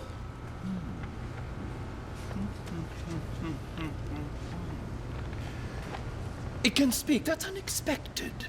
The infamous John Boylan, he hails from Canada. He's a Canadian. He plays Enoch. He gets inside of a costume and moves around. And he's a real actor, and he did that. Except you want my bum that way? Oh. Do not fear me. Not just anyone can do that. Not just anyone can get in a costume and move around. So, I don't know why you're laughing, but it's a gift, okay? I remember I was in a movie once that had to wear this bodysuit and this heavy head. It was incredible. Enoch was the only character in the original series, the only Sleestak, that's had any speaking lines. Enoch, the Altrusian. And for this particular character, they wanted an animatronic head. So the head was quite larger. All those motors had to be in the head somewhere. But also, the performer had never worn a suit before. So on top of building a suit that was animatronic and could fit all the components in, we had to make it comfortable enough for a regular actor to actually be able to live in this suit for 10 hours a day and still act in the suit. It feels a lot of air, which makes me a happy baby, and I can hear people talking really well. Mind you, the motors aren't running. Yeah. Well, your voice projects through the mouth nicely. When you guys went through your reference, the original old Enoch, he had no teeth. He was just two solid lips. Yeah, but aren't Did the original Sleestak have teeth? I'm not so concerned about the Sleestak. I just hope. Now the question is, would you prefer no teeth? Well, that's the thing. I wish there was a way to look at it without it being an engineering marvel. This guy is supposed to be duping everybody. Yes. Like he's the friend. Yeah. Is he not too evil with these things right now? Well, you know what part of it is? I swear we're going to look at it without the teeth. Oh, yeah, the We're gonna teeth. look at You're it right, without the that's teeth. it. The teeth are horrible. He could He's be. got to fool everybody. Right. That's exactly This guy right. don't fool anybody. That's right. See, immediately, now he's a talking guy. Did you have Paula then? See, because now what I love is now Let me he tell sort you, of that looks. already makes you Yeah, better. he looks a little bit more like Caesar. Stick my hand in your mouth, Enoch? Oh, very gentle. Yeah, it's nice. Gumming it. Yeah. What we needed was a character that could convey some expression with what is almost by design kind of an expressionless face. He's got these big bug eyes and this lizard mouth. So what do you do with that to make him funny and expressive? One of the really key things, you'd be surprised about this, is the corners of the mouth are really important, being able to kind of pooch them in or pull them out. And you can make this lizard look like he's smiling, even though it doesn't actually have the ability to smile. You know, it's a reptile. The faces don't move. But we can fake it and make it look like it's got a lot more expression than it actually does. Is it ready? It's not ready. If the original Enoch's head had the control of the mouth shape, that was it. That was it, and That you was still it. fall into the performance. That is an inaccurate assumption. But it was on a television screen. Right. And this is in your face. There were some really serious challenges, one of which was that they wanted to be able to record the actor's voice, John's voice, on set and take that production dialogue and cut it into the film. A mechanical head is a noisy, thing. There's squeaking joints and buzzing servos and all sorts of stuff like that. So we had to make the head soundproof. So you can hear the servos, but they're coming from back up here. One of the ways that we can make the head soundproof is use brushless servo motors. We can also create an airtight chamber inside the head that all the motors go inside. Kind of hear a constant hum by his mouth. I scanned the area with my psychic distress call, hoping to find an advanced intellect. Pretty good, but there's no way to oil the squeaking. The squeaking is the problem. And it got very heavy because soundproof, unfortunately, means heavy. Mark Satrakian, who did the mechanical work on the Sleestak and on the Enoch head, was the person on set doing all of the puppeteering of the lip movement. So altrusion is a good place for that little bit of. Okay. I am Enoch, the altrusion. Brad wanted that to be available so that in case Will Ferrell and John Boland started to go into a sort of an ad-lib mode, that Mark would be able to keep up and emulate the dialogue that was being delivered. You're going nowhere.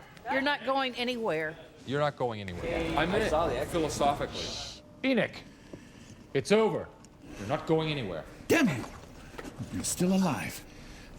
No matter, the door will remain open and I will take over. I'm basically mouthing the lines along with him. I have to be totally in sync with what he's doing. So I have to know all the same lines that he knows, and I have to deliver them the same way that he's delivering them, except the camera's pointed at him and I'm just wiggling some joysticks.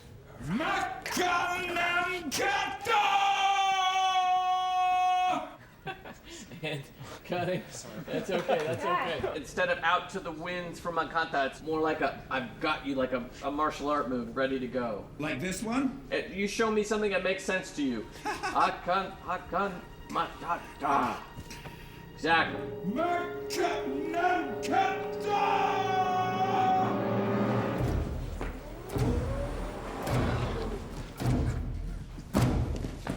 Cut it. One little issue. That was fantastic, guys. We overshot with the lens. Sorry about that. Do you feel much? No. So. Roll over this way. Your word me. Let me adjust your eyeball.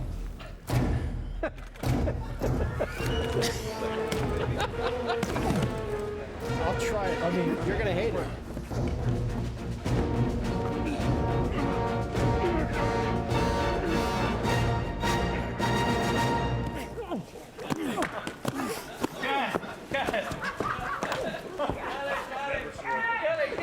Fight! Fight! Fight! Fight! Will! Jaka! Argentinian leg drop! Raz! Will! Jaka! Saigon leg drop! Jaka! Russian butt buster! Will! Jaka! Nicaraguan ball breaker! Jaka! Tokyo tag team! Oh my God, that's great. Was this sort of the equivalent of going to the Vatican and seeing the Swiss Guard? I just want to eyeball and sort of see which is going to feel better for introducing Will and Danny into your group. Ow! Ow! I've never been in a cage before. This is the first. Oh, stop. I resist the urge to go. Oh, stop! I haven't. Oh my gosh. Off the shoulder sleeve stack. Off the shoulder sleeve stack. Look for it at Bryant Park.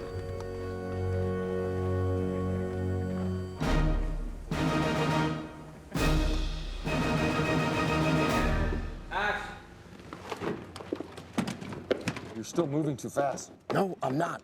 I'm so Sleestack, it's scary. You're all hunched weird. This is Sleestack. I'm hunched perfectly proportionately. Wow. Usually I find women dancing in cages pretty sexy, but this is barely doing it for me. Yeah, that's not sexy at all. There, I'm Manafrio. Today, someone's going to get raped on the crew.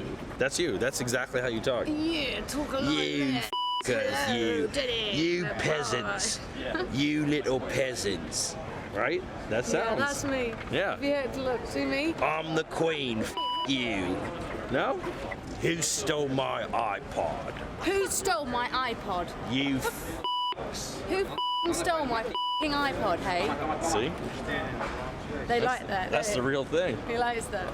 I like it too. I think that's funny. Really, really angry English girl. You. You f***er. Off with your f***ing head. I want to jump. That's how it's gonna jump. It's gonna be like that. You get the hide wide out of the way, and then in an effort to capture the run-up, I could actually try to do one. I really thought I got some air, but no.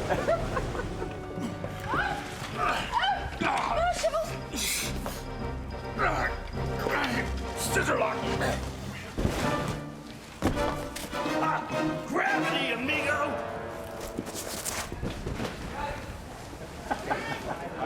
You okay, buddy?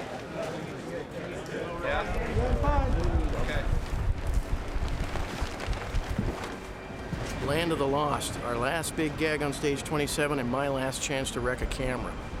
16,000 pounds of orb up there. We're going to drop the front leg out and try to roll it down the stairs and hit one of these cameras with the crash houses on.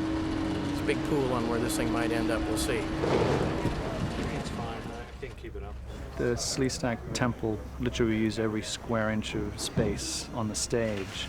Part of me feels like is it the sort of last time around for the real big set pieces. Ready? And...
we're now coming to the end. We've got 2 weeks left. I feel a little bit emotional about it, to be honest. Being together for 5 months with any group of people, you create a family, like or not. It just happens, and sometimes it happens really naturally, and other times it has to be a little bit forced. But this filming experience particularly, I just think it's been a perfect marrying of lots of different characters and personalities, and I'll miss everyone. Here we go. Set. And action! Oh, you gotta be kidding me. Come on. Really, right now is the time for Kissy Face. This isn't really the movie I signed on for. You know, I thought this was family fare, and this shit is pretty steamy. I'm not gonna say I'm jealous, but... No, I'm gonna say it. I'm pretty jealous. I kind of thought I would be able to kiss Will in the movie, but whatever. Anna can do it. It's cool with me. Well, I pitched a sex scene where it just keeps going. Will can't stop us. I take my top off, you take your top off. So we're equal. I'd like to think we've made something that will live on for generations and generations and future empires and distant galaxies. Go! Get out of here. I don't love you. Go! Ow! Marshall! Get! You're ugly. And they'll watch this and they'll see, wow, those guys had a great time making that movie. I don't get you, dude. You literally just hit her in the head. Man.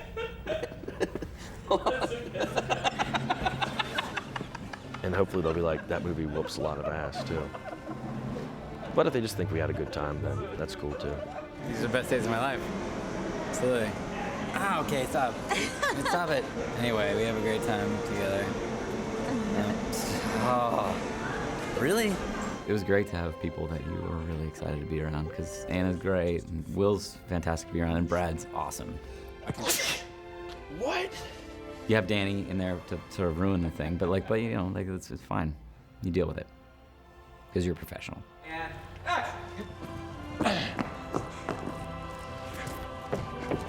You're cornered, man! There's no way out! There's always a way out. Because if you don't make it, it's your own damn fault. He's looking confident. He said he's running, shouldering it, arcs up. My God, he's gonna do it. Do it! Goes, yes, and...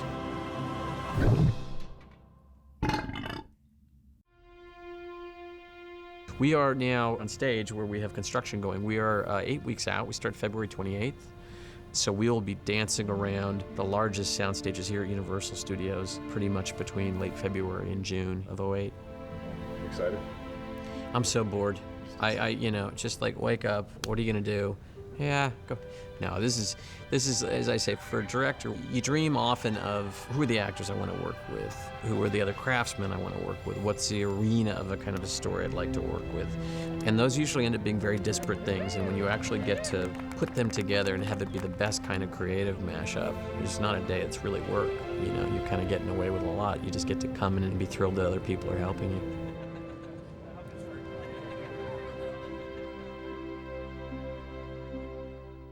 Marshall, Will, and Holly on a routine expedition met the greatest earthquake ever known.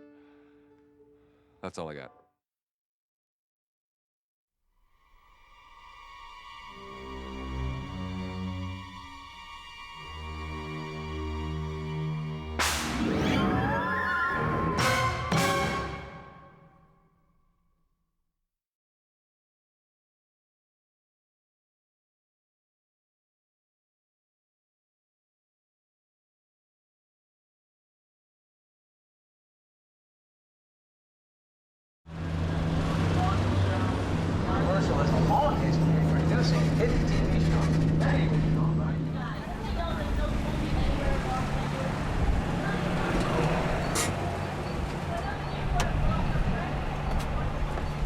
How's it going?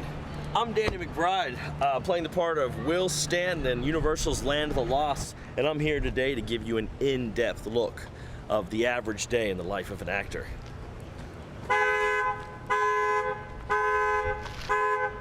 So this is base camp here. As soon as you come to work, this is where you check in at. They give you your food, the stuff you want for breakfast, for lunch. Alicia, what's happening? I have a cheeseburger. Cool. Where do you want it? I'll take it. I'll take it right here. Welcome to Mikasa. Here it is. Come on in. So this is my trailer. This is where I rest and go over my lines before I start acting in the film. Will Ferrell has a flat screen TV, and he has like a Bose surround sound system. He has like a full bed and a thing that goes up. And you know, I'm not complaining. I'm glad that I have like a sectional, you know, and a blanket. That's really cool. There's a stove in case you want to cook stuff while you're waiting. Here are some, these are some flowers that production bought me. They're doing this thing for the DVD. That was kind of my idea, that I wanted to just like have them follow me around, show them what like an average day on the set is like. Yeah. And so I'm just trying to just give them like a taste of the flavor of like all the people who work on a major motion picture, you know. All right. And so you're obviously one of them. He's one of the producers of the film. Oh, it just feels weird. Like, to say, you don't think you'd want to just say something quick? To it just feels really weird. Like you set it up. Excuse me. Yeah. Hey, Simone, how's it going? Good. How are you? Oh, we ready to? Come on in. Yeah. So here you go, guys. This is your first look. This is Simone and Steve, makeup artist extraordinaire. Hi, guys. And here's Bridget down here at the end. Bridget does all my hair. I have to go get my makeup on now. Bridget, I'm sorry I'm late. They were filming me. You just say I'm sorry to Bridget? Simone, I'm sorry. I'm sorry. There's so many people on the movie that sometimes you just get the names mixed up. Look at that. Perfect. Hey, Hi, look who's here. Will Ferrell's here. Hi, Dad. Hi, everybody. Hey, Will, how's it going? Hey, what's up, man? Did you have a good night last night, Will? Yeah, it was fine. Did you have fun after we left? I went to bed. Yeah, me too. I did too. You know, Dan, I gotta concentrate. So, On your lines? yeah, I'll just talk to you later. Okay. Yeah, we always kind of banter and joke in here, but sometimes you have to know the boundaries, because sometimes the actors need to use this time in here to concentrate on their lines. Jess, could you just back? Will and I are working on our lines right now. We're concentrating on the lines. Yeah, I need to concentrate on my lines too, Will. No, I'm not actually concentrating on my lines. Yeah? I just kind of don't want to talk right now. But the crew's here today to. No, I see that. They're doing a great job. Yeah, they want to just see what it's like normally in here, how we hang out. Well, this is what it's like normally, okay? Where are you? Do we have to do this tattoo still too? Yeah, cool. I'll come down here, get my hair done. Get your hair did. Get my hair did up. Another day, huh? Yeah. Another day.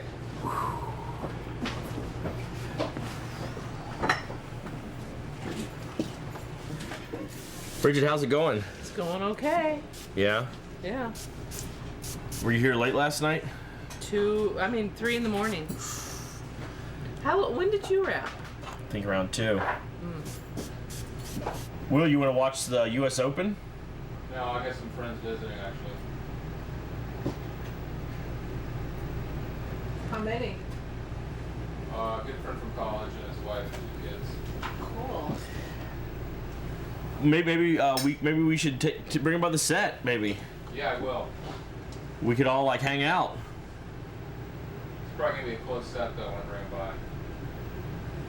I would love to. I've been working on some stand-up bits. I'd love to just run it past them when they're here, just to have fresh ears. Well, they're kind of busy. They drove from San Diego, so they don't have a lot of time. So Okay. if it works out, You gonna go to the wrap party? I don't know. Maybe. I'd like to. Are you guys gonna go? No. hey there, Mr. McBride. Hey, Butler. How's it going? Here's that ring you were looking for. Oh, It should fit you better than the last one. Yeah, that last one was tight. I don't know what happened. It just got really tight. Well, you know. I was gonna ask you about these pants too, man. I don't know if you've been putting a different size in, but these things just seem to be fitting a lot tighter than they were before. No, those are the same pants. The same exact size. They're the same pants, man. Really? man. I don't know why they would be getting tighter on me. I'm not sure. Well, Zesty pizza, pretzel poppers. pretzel poppers. Those are pretty good. Cool. Well, if you could give me those other pair, I'd appreciate that. Y'all have them in your room right away. Perfect. You know? All right. You want to split a thing of nachos? So anyway, we're rehearsing the scene now, and it's just like, I don't know, it feels a little flat. I'm supposed to run down the steps and like kind of try to get past the dinosaur without. How's it going, Will? Will. Hey, I'm doing the interview for the DVD. Hey, when are you wrapped from the movie? I finished the same day you do. I'm done on the. It was the 24th. I think we're going now. Today's not your last day. No, I'm here. I'm here for the next week, man.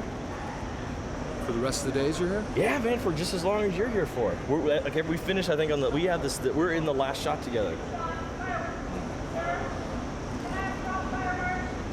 Oh, Will's great, but the real find, I think, of this whole experience has been Danny McBride.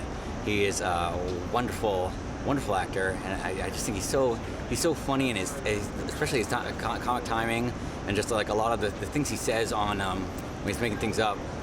Sometimes he'll go beyond what the lines are of the movie, and he'll just make up his own make-em-ups and stuff like that. And it's just like he's just such a joy to be around, and he is a dynamic performer, and that he has charisma and what it takes to make it in this town. That's what he said. I mean, that's what I think about it. Okay, well, we got to keep it down now because right now they're setting a shot up right now as we speak with Will battling a T-Rex. So there's a lot of moving parts in this scene, so we got to just know our place. Behind me, I don't really know what that is, but they're going to blow it up this week. It's going to be incredible. It's going to come down, weigh several tons. It's going to crash out. Skittles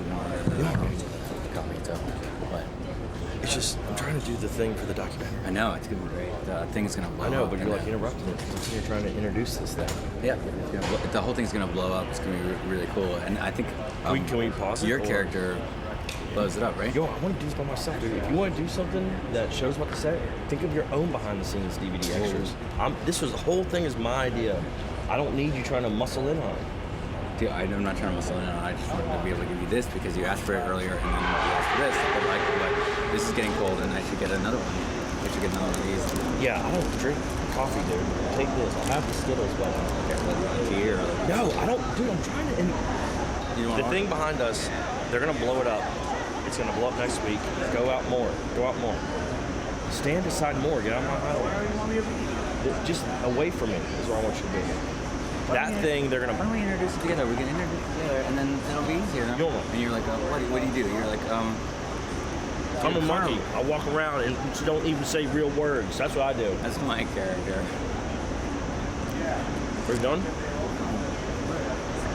you want me to leave you alone? Duh. What the fuck do you think I'm asking you, motherfucker? Get the fuck out of here. Anyway, I think that goes down on Monday, so get as many shots as you can while it's still here.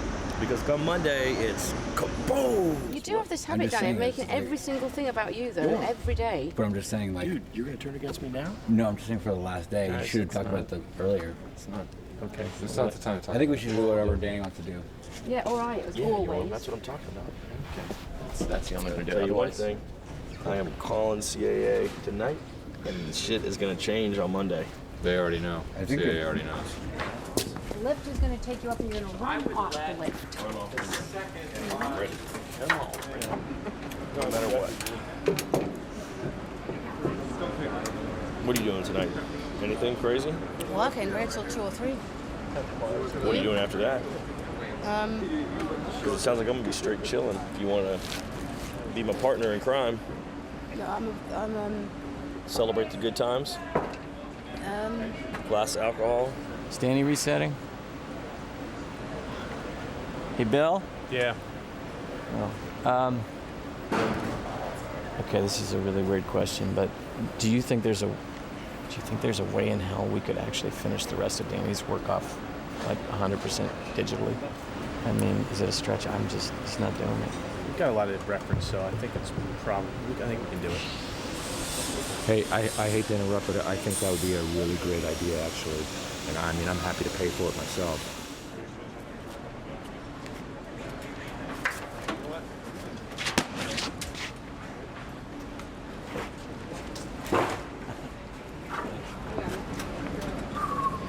Here you go. Thank you. I guess that's a wrap for me. They just said that I'm see done. ya. Yeah. You're gonna be digital. Nice to meet you. Nice to meet you. Sorry it didn't work out.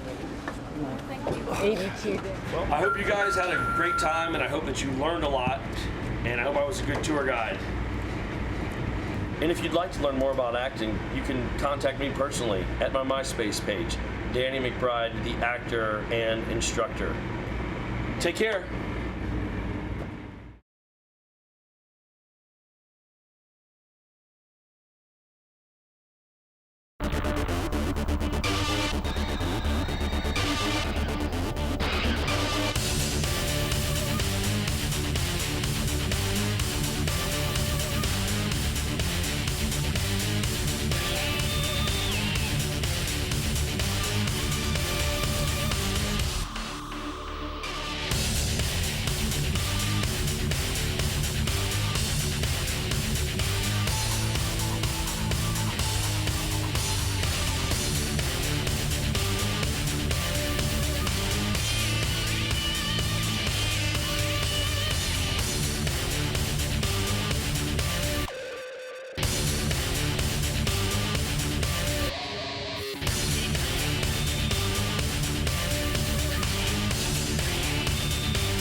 So come on in. This is the gift shop at the Devil's Canyon Mystery Cave.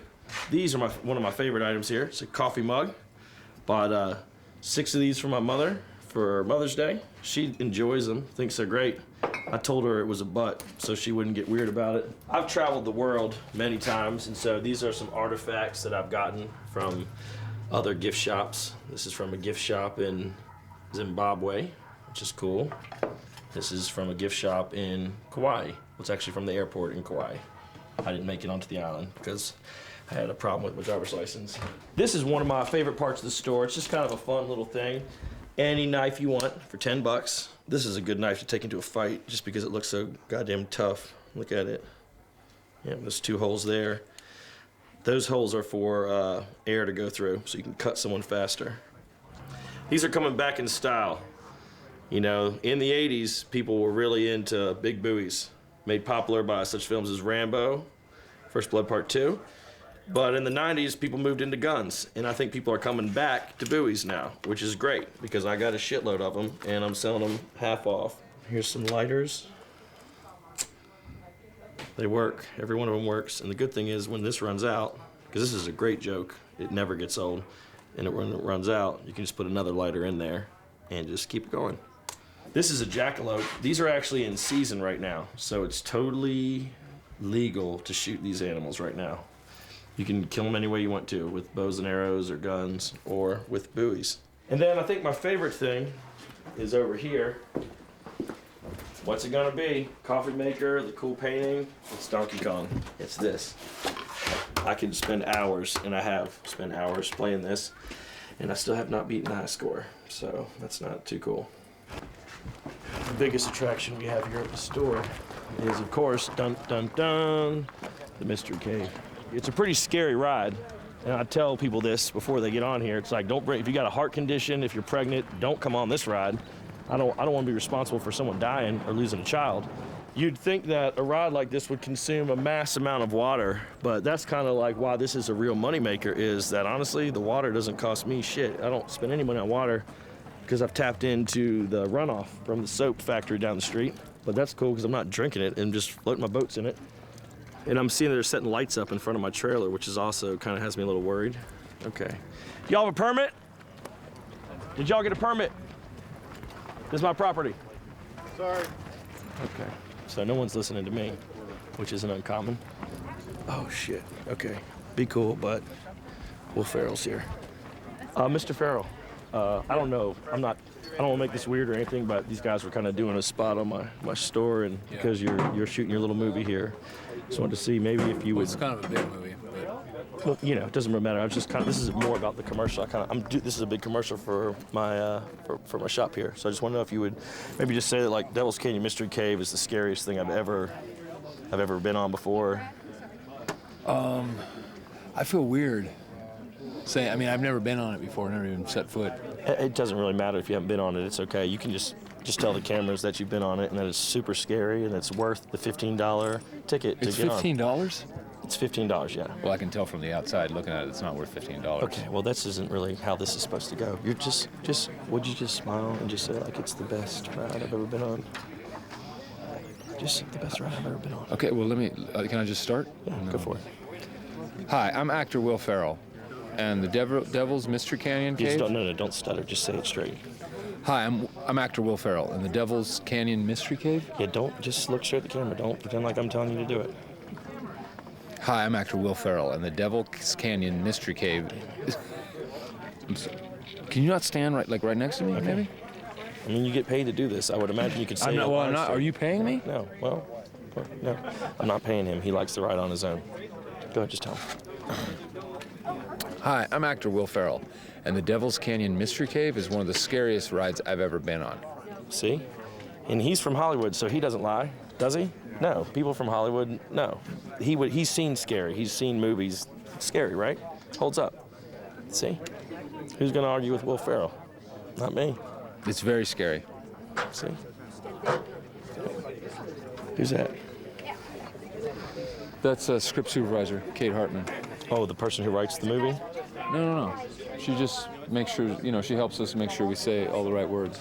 Oh, it's like the director? Keeps track. No. It's not. She just keeps track of continuity and things like that. You look like you could be warm. I have short sleeve shirts in there for sale right now, $27. I'm trying to cover up my tattoos. Okay. You invite I just the film wouldn't crew push to it. come. I just wouldn't push it. Well, I mean, because you're getting more exposure than you'll ever get by us coming here. So just be cool. And don't try to sell anything to anybody? No. I mean, you can try, but just maybe stay in your area. Wendy, can you go Well, this is kind of all my area in a way. I guarantee a lot of the crew were talking about taking a gander in there if they haven't already. For real? Yeah, for real. So okay. We should probably go back inside then in case anyone wants to come in. Thanks. Thanks again.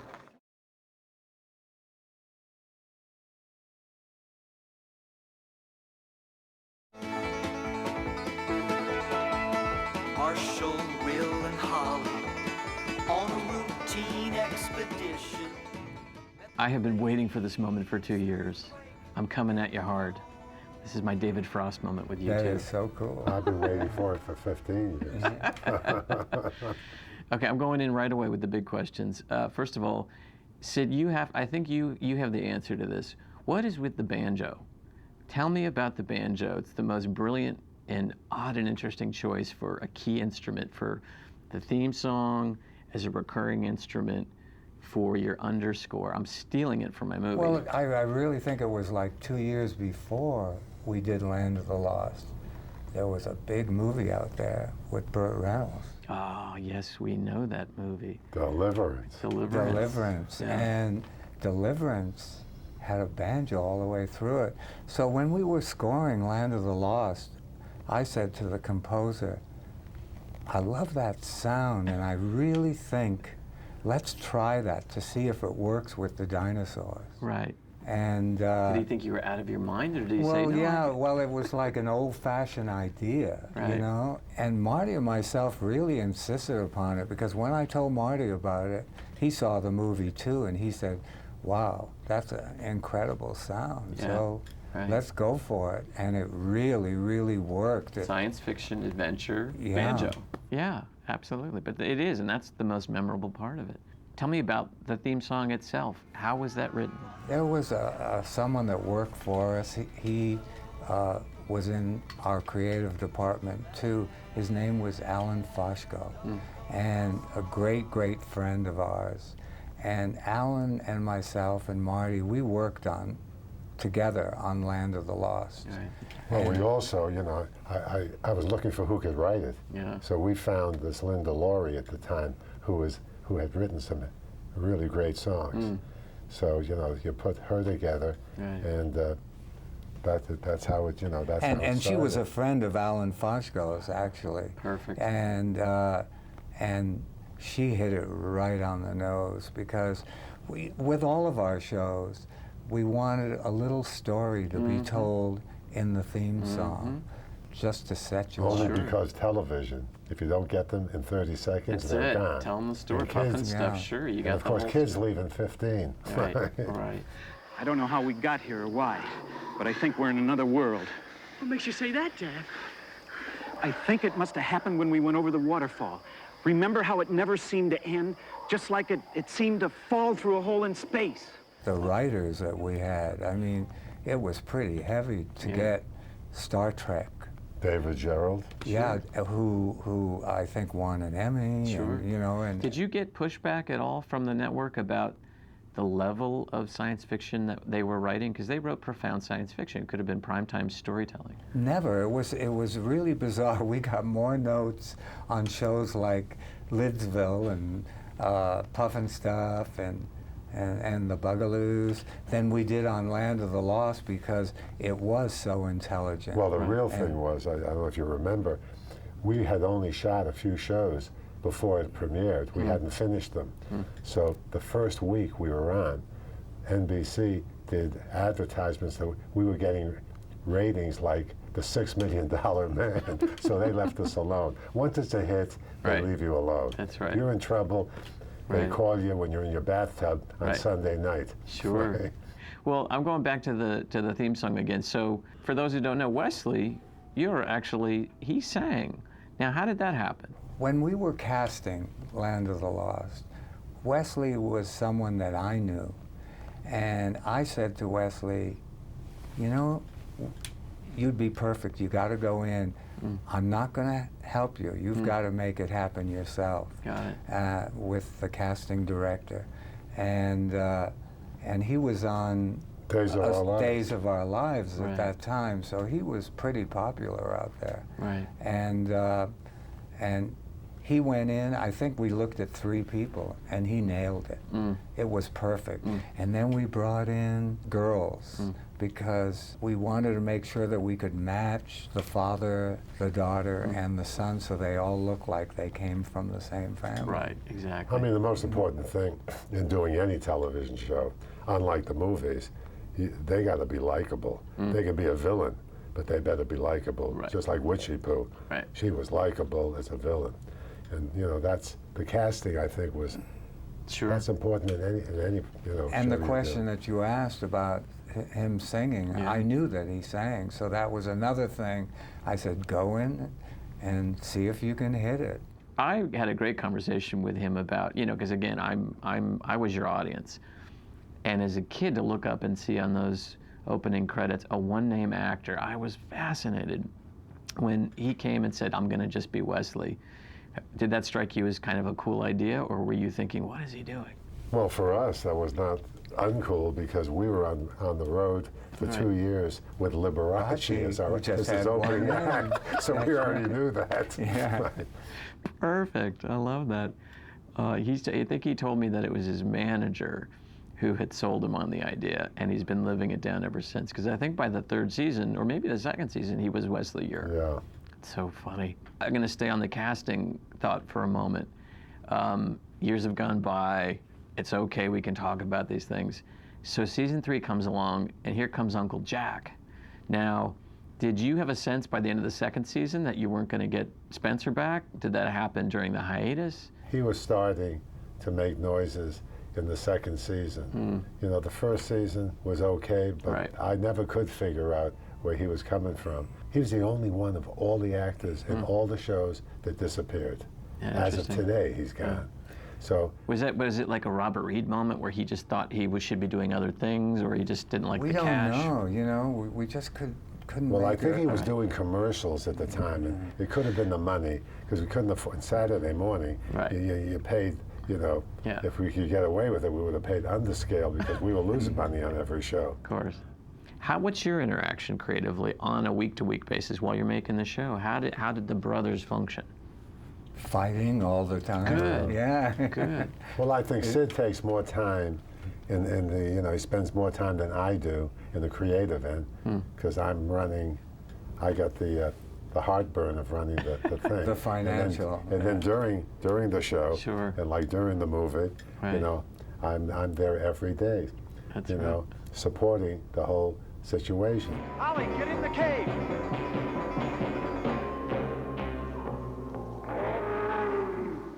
I was 11 years old, our dad took me to, and I remember the name of the theater, the Paramount Theater in Providence, Rhode Island.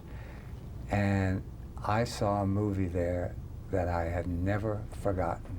And I still feel like it's one of the great movies because every kid, I'm 11 years old, in the world, even today, loves dinosaurs. This was the first movie that I know of with moving dinosaurs, because as a kid, you see them in books in school. Of course. You know? What was the picture?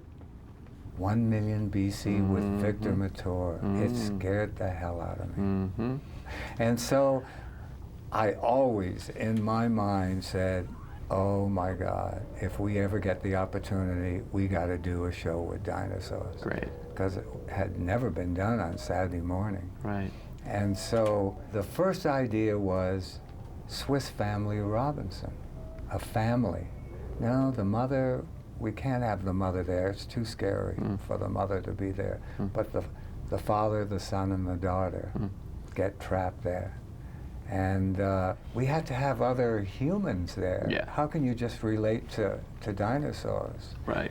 And anyway, we didn't have enough money to do that show, so you could only do maybe a minute or no more than 2 minutes or a half a minute of dinosaurs in each show. Right. Will? Holly. Lyra? Harry. The original idea was maybe like a Tarzan character, and we immediately threw that out. And then I said, you know, monkey, man comes from monkey. That's where Chaka came from, the tribe, the Pakunis. Sure. And then lizard comes from dinosaur, so that gave There us, you go. Well, that's where I was going to get to, because Yeah. in a way, the dinosaurs were your sort of good heavies, and sort of, so I was fascinated by why then have Sleestaks as well, but there you go. That's So we also had at least a dozen artists. So we would, you know, we would discuss a concept like the Sleestak, not knowing exactly how it looks, and have everybody take a shot at it. Right. So that's how we wound up, you know, with what we have now. And we knew to a child that, you know, that they had to look really big. And so they were like 7 foot tall Sleestak. They were sleazy and they were stacked high. And So, we had, you know, of course, we got Bill Lambier from the Detroit Pistons. He was only in high school then to be a Sleestak. And of course, he credits us with being evil in the NBA. But you know, the one thing I want to bring up about the dinosaurs, it wound up being a major problem because we were shooting the dinosaurs on film. Sure. And then we couldn't afford to shoot film on the stage. Yeah, you were so we shooting shot, tape. When we married those together, the projector had palsy, and you couldn't, you know, it was shaking. And it took experts at Disney came in to compact video. And one night I went in there at 2 in the morning. They had a projector on the floor in 1,000 pieces. I woke Sid up. I said, Sid, we're finished here. This will never, ever it's work. not working. But they got it together. It was the Disney Studios. Sure. That did that. But the show itself, were you shooting in essence multi-camera style? When we shot on stage, we were multi-camera. Yeah. The entire show was in front of a blue screen. Exactly. The biggest blue screen constructed. Right. Yeah, it was huge. The biggest reason to use multi-camera and not film style is that, you know, whether it be our puppets or it be the Sleestaks, you know, wearing those costumes is very, very difficult for the people in there. And when you're shooting film style, once you get your long shot, you've got to go for the close-up. When you have your 3 cameras, hopefully you have everything. Right. And you had 3 Sleestak. Did you So sit we do the could budget and afford. figured, yeah, that's Yeah, it. We've got that's so all. much We had- green material. We had 3 Sleestaks with a lot of mirrors. Right. Exactly. No, it always looked, it didn't look like more than 3, but kids thought there were more.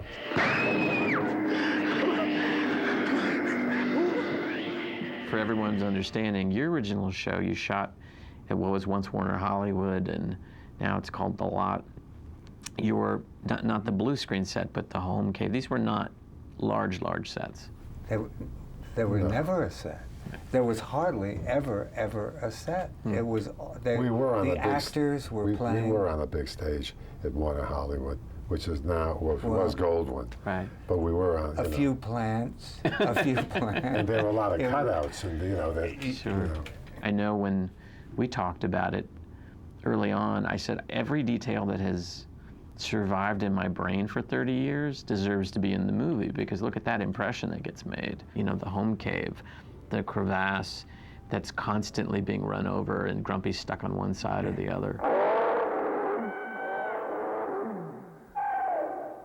I'm always fascinated by process and by, especially on a very technical show, couldn't really rehearse these episodes much in advance. Did you sit at a table and read a script, or was the script coming in so late? Never had a table. Never reading. had a table. Every week we were right into the shooting again. Got it. What the director would do is run through, shoot. Off you go. And not too many takes. Couldn't afford it. And of course, Marty was on stage with a shotgun. No. No. No, when you're on, you gotta get do going. it at that Sure. point. Yeah. Thinking about finishing these shows off, you go in, you hustle. Because of shooting the stop motion and all, how much time would it take to finish an episode from the day you walked off the stage? The post-production took time. Yeah. But that was done carefully. You know, we had great people doing it. Such pros. I Yeah. mean, we were- Gene Warren. Gene Warren, he did the dinosaurs. He won the Oscar for The Time Machine. I mean, look at the kinds of people that we got on such a low-budget show. That's great. And we were lucky with all of our shows Sure. that way. We had the best people. So the show in the 70s, obviously, well, it hasn't changed a lot, but ratings are king. So the show hits the air, the numbers are there. When do you begin to feel it out there in the zeitgeist? When do you start to feel back in the 70s that it's really clicking? Did you? Immediately. It was the first episode. It was a blockbuster. You don't feel you want to know if you don't fall off. Yeah. But it's sustained. You know, you don't get picked up unless you're sustained on Saturday morning. Right. Or now it's the same thing. Sure. It was strange because all of our shows, I guess we got a little cocky about it, but every show was a success. Everybody was waiting the next year to see what we were going to what we were going to come up with. This was the easiest one to get picked up to sell. Right. You know, the dinosaurs and the way we did it. It was. Well, it brought in an older audience, and they weren't used to that. Right. You know, it was all young kids. So the young kids, of course, we had. Right. Well, in the first show out the door, what was the first show out the door? Puffin Stuff. It was Puffin Stuff. It was. Yeah. We didn't even know when we got the order. Marty looked at me and said, "Go to the library and get a book. How do we do this?" You know, we knew nothing about shooting a show. We shot it on film. The reason that we got the show, you know, that's why we went so far over budget there. That almost creamed this Puffin Stuff. But the reason that we got Puffin Stuff on was that the year before, Hanna-Barbera came to us because they didn't know how to do the banana splits. So NBC and Kellogg's were coming into our studio. We had this big factory at the time. So they would, and then Larry White, who was the head of program, he said, "Why don't you create your own show?" And you know, so we did a character called Luther at World's Fair for the Coca-Cola Company, and you know, we developed it. And the way I sold it was, we did that book, and then I heard that Larry White was going to take a train back to New York, so he was going to be on the train with no phones. So I brought the book to Union Station. I went up to the information booth and I said, "Where is car so-and-so?" And the guy hits me in the side. It was Larry White standing next to me. So on Monday, he picked it up. Boom, into his hands. So that Good was producer. Good producer. Yeah, this is quite the salesman. That's it. But for Saturday morning in general, live action, I mean, that's what's remarkable, too. It was a purely animated universe. Right. So that was a real revolution to begin with. Well, we always said we made like living cartoons. Yeah. Couldn't go as fast as them, Right. but we did pretty good on Puffin Stuff.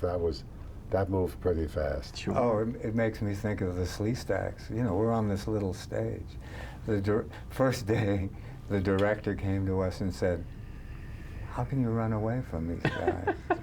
I mean, we don't have room." Right. And I said, off the top of my head, "It's like a dream. When you have a dream and someone's chasing you, you become paralyzed and you can't get away. And so the director said, "Gee, that's a great idea. Okay, let's do that." See, let's a good do director that. as well. Juicy rationalizations. You have to rationalize your problem. Well, what about Frankenstein? Sure. He moved even slower. Sure. And that character was pretty scary. Right. Well, and the Sleestak as well. There was their own theme. I mean, basically, there was that sort of great. Anytime you got to the layer of the Sleestak, you had that theme.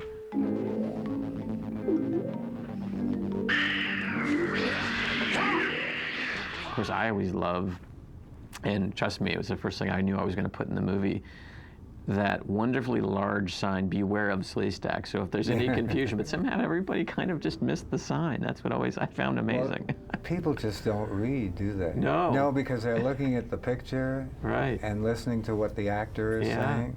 Oh, yeah. No, that's... I didn't miss it.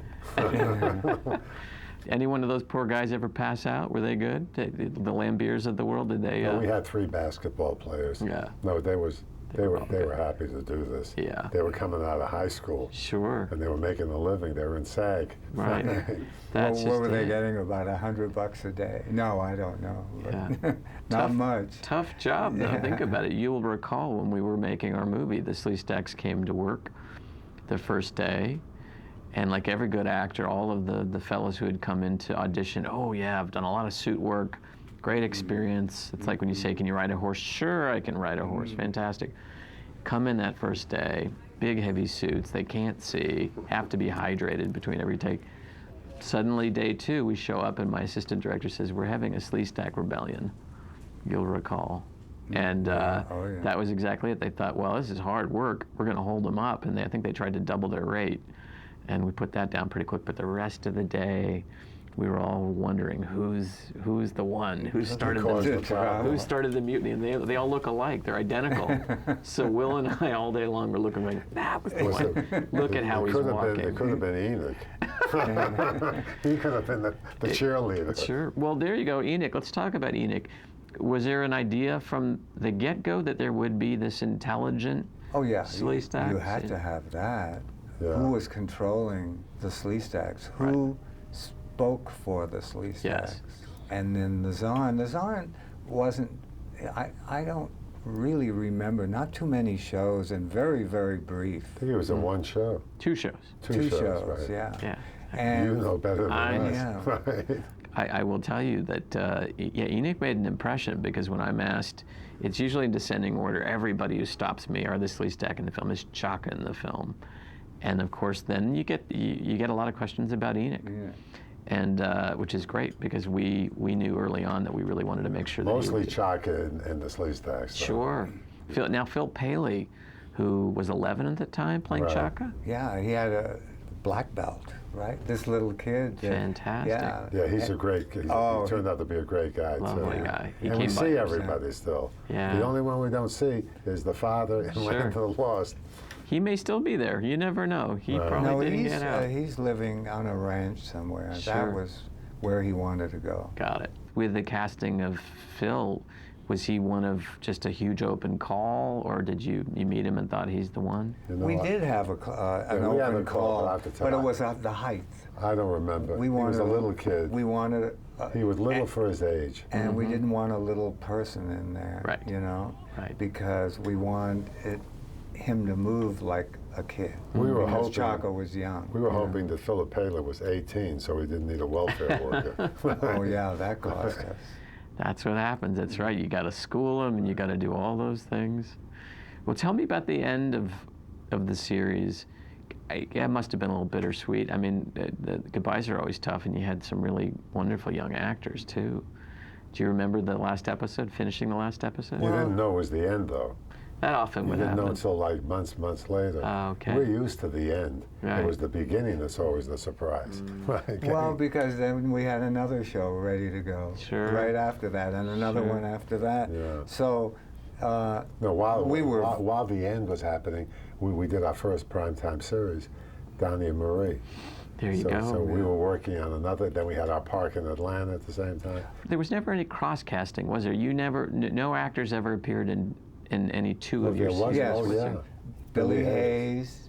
And what did Billy Hayes, other than Witchy Poo? She played She We played need a genie. The genie in Lidsville with Charles Nelson Riley. Brilliant. Yeah. Okay. Yeah, so she did cross cast. I think And- she's the only one that did. Wait a minute, Martha Ray, who was Benita Bazar, was Boss Witch in the Puffin Stuff movie. All right. Because we couldn't get Betty Davis. Betty Davis hung up on me. When I asked her to play a witch, she said, "How dare you?" Yeah. Fantastic. All right, guys. I thank you for filling in some of the gaps for me. Thank it's you. Fantastic. This is your family.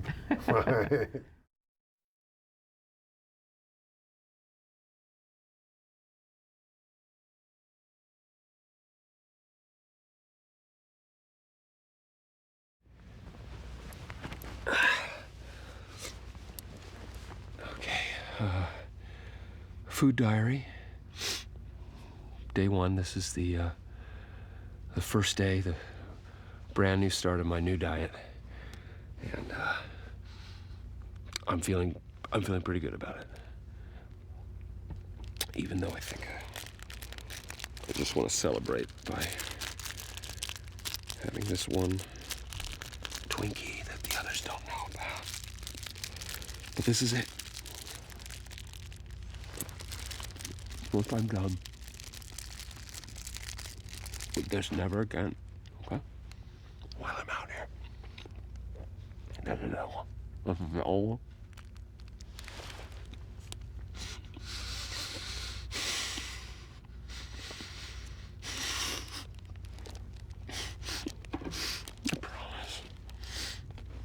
I promise to myself and to my colleagues that I will start tomorrow, okay? Dessert is stressed, spelled backwards.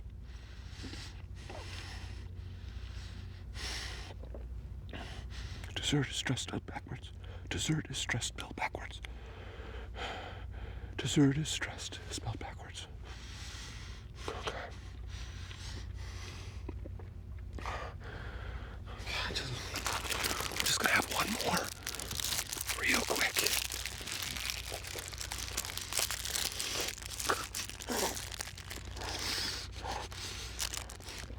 And tomorrow's a new day. If I'm around, if I survive, tomorrow's a new day.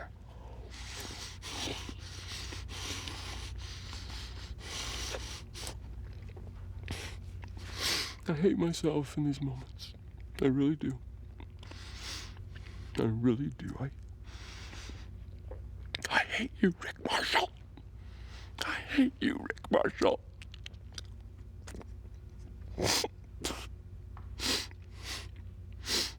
Food is doof spelled backwards.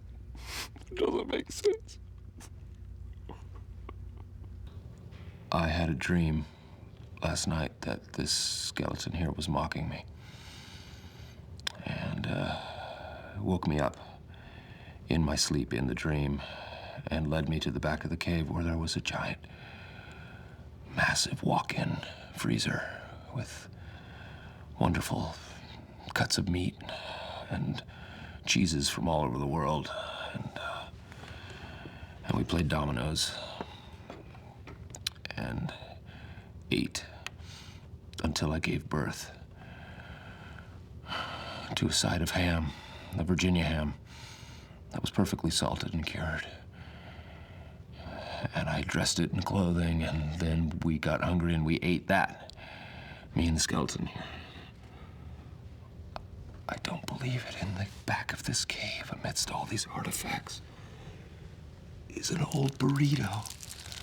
How remarkable is that?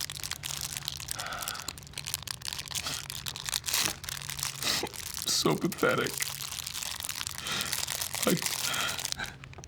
I totally staged this burrito back here. I staged it to look like the skeleton was hiding the burrito. So stupid.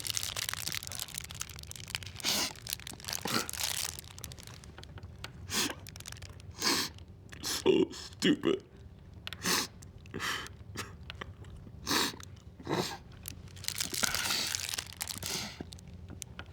Despite the intense travel through time, the burrito is remarkably fresh.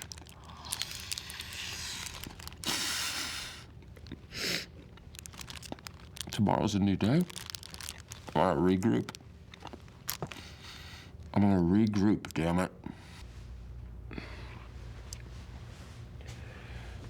Food diary, day 3, Rick Marshall.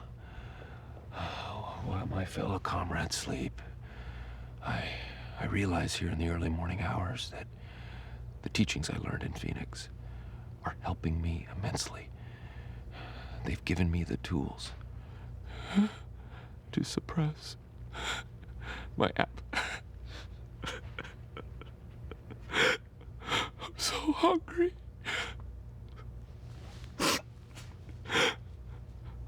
I'm so hungry.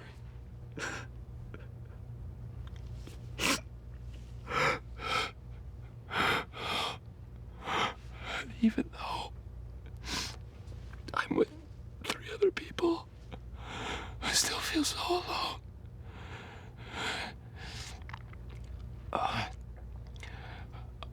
I have made the determination that at a future point, if need be, we will eat Chaka.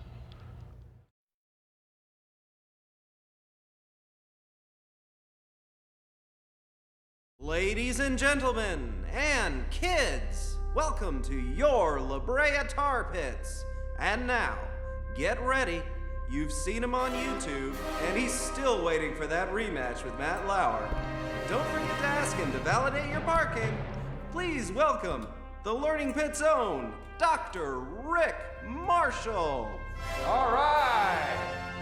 Yeah. Edison Junior High in the lab. There's Barry. Making it happen. Thank you, Barry. All right, what a great crowd. Thank you. Good stuff. You know, one reason I serve as a director here at the T-Pits is to meet you, the scientists of the future, and to show you that the world of science is exciting. Some might even say hair-raising. God damn it, son of a bitch! I felt that in my groin. Oh, I'm tasting metal. Jesus, Barry! Okay. Science. Just the word conjures up images of excitement. This blows. I'm sorry, what? This blows. You don't even know what that means. Do too? No, you don't. It's sexual. Did you know that? Sure he does. 6th grade? No way. Your mother does. Oh, yeah? Well, she learned it from your mother. Yeah, it is on. It's on. Okay. Let's say she did. That makes both our moms slutty. You gonna chalk that one up as a victory?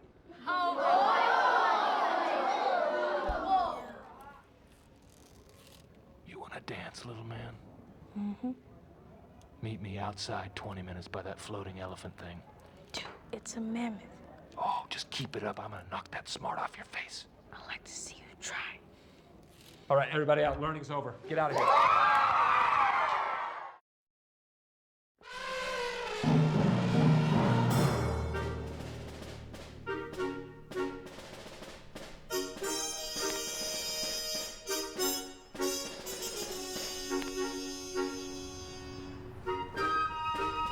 Dr. Marshall, what are you doing out here? Nothing. Are you waiting to fight an 11-year-old? Maybe. Absolutely pathetic. Your behavior has been an embarrassment. I mean, I can't believe we've let you work here as long as we have. This is the end of the line for you, pal. You lose this job, you're gonna have trouble getting a job dry cleaning lab coats. You know, you're lousy at making threats, Dr. Abe. Okay, you're lucky that I'm at this stupid job because I am a world-renowned scientist. Validation? Hold on. Were you here all day? Yes. Okay, do you have a receipt? Yes. Is this your receipt, or did you borrow it from an honest patron at the museum? Well, what if I only make 4 calls a month? Well, what if I don't have friends and family? Do you think about that ever? Down the hall, damn it! And no, I don't have the key. Dr. Marshall, look, I'm really sorry to interrupt you. I just, is it all right if I come in? Yeah.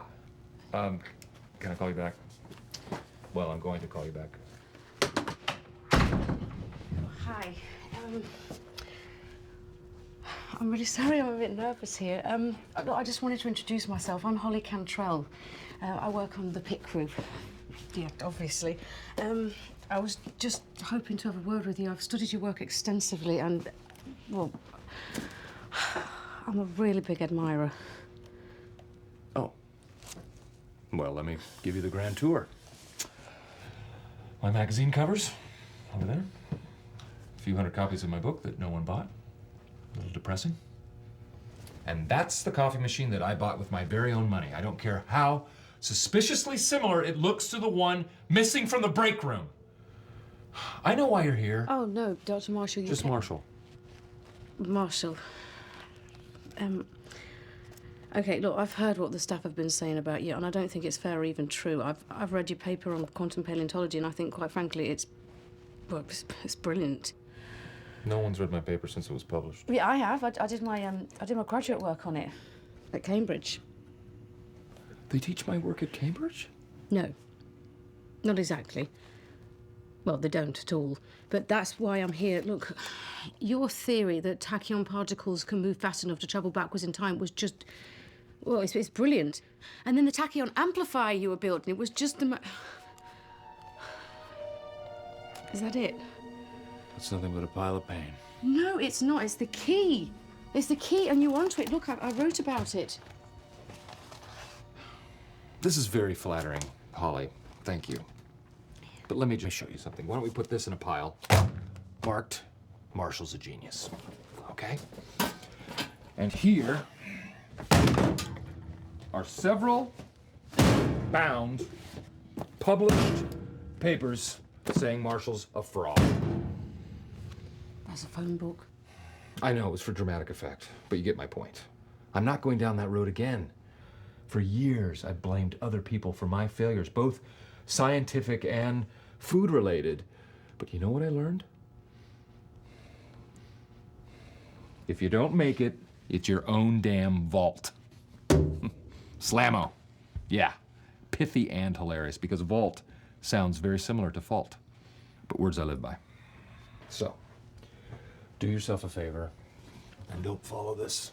It'll eat you alive. Wow. I'm really sorry to have disturbed you.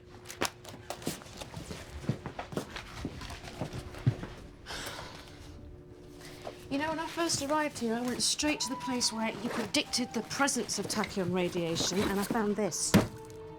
Those strata are 265 million years old, and the man that I crossed 2 continents to follow, well, I thought he might be interested. Obviously, I was mistaken.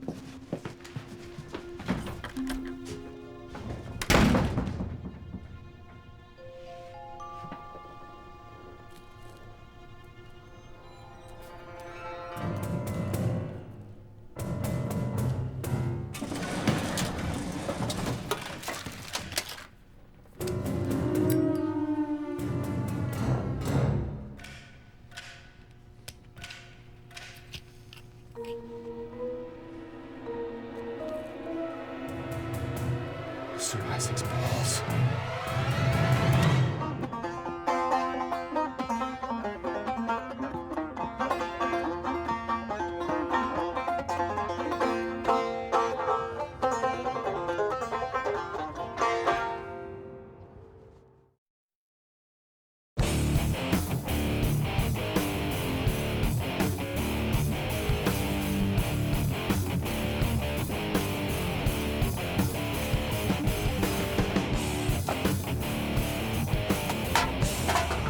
We know you're in there. Step away from the door. I'm not responsible for what happens.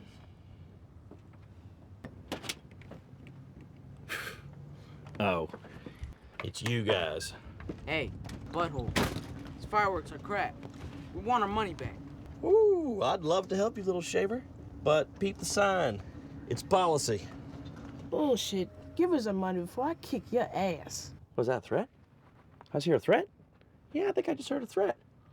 Okay, well, let's say, for instance, you do figure out a way to take me down. Highly unlikely that is, though.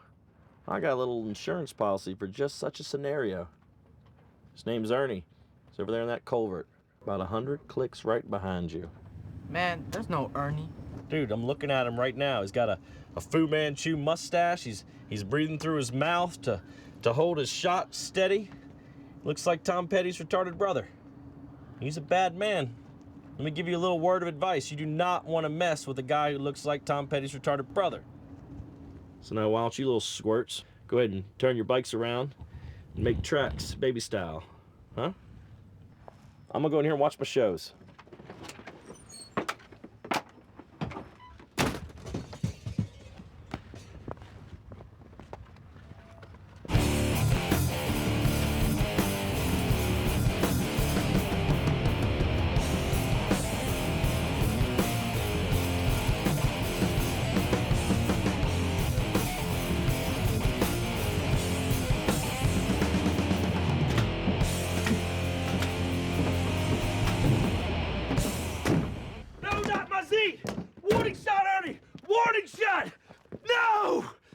Who's in charge here?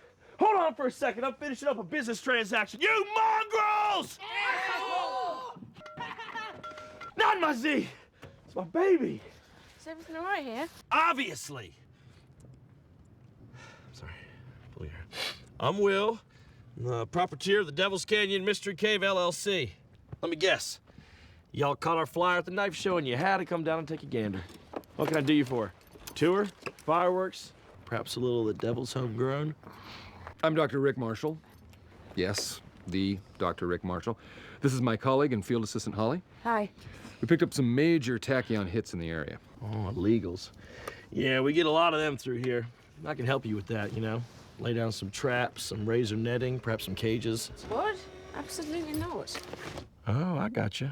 Smuggling illegals. Well, I can help with that too. No problemo. What a delightful man you are. Oh, foreigner. How about it, love? How about I park me lorry in your Wembley Stadium? How about I park my boot in your bollocks? Oh, hot coffee, right there. Dead ahead. Got a .88. Don't touch that, it'll burn your finger off. I'm not kidding. Let's take some basic seismic readings inside the mouth of the cave. Holly, remember? Take only photos, leave only footprints. Yes. Whoa, whoa, whoa. Hold up there, Inspector Gadget. You don't just go diving into the Devil's Cave. You gotta sweet talk her first. Fine, how much are we talking? Holly, what's your cash situation? I've got some traveler's checks. No. Not outside. We do this inside. Come on.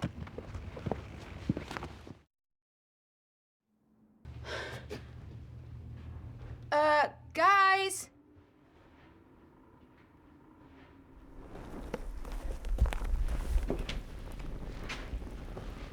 Ah, see? Look. Short stay, huh? Looks like they... Eesh. Oh, God. That is an endless sea of hash marks. That goes on forever. Well, at least they died happy. You know, had a nice game of dominoes going. Phonograph records. It's not like they were eaten by dinosaurs. Guys!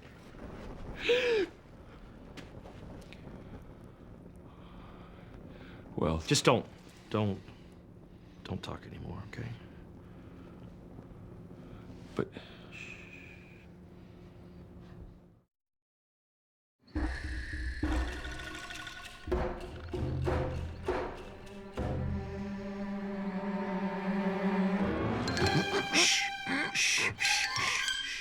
Don't be frightened by my disguise. It's me. Here's the plan, amigo. With my business acumen and your knowledge of the locals, we could own this place. I'm talking merchandising, tourism, concessions, t-shirts. Yeah, and I own the rights to all of it, not these jamooks. Time's gonna come, Chaka, when you're gonna have to make a decision who you gonna throw down with, the winners or the losers. Comprende? Hmm? Yeah, I figured you'd be the smart one. Now, not a word to anyone. Anyone. Now close your eyes, sweet prince, and count to 100.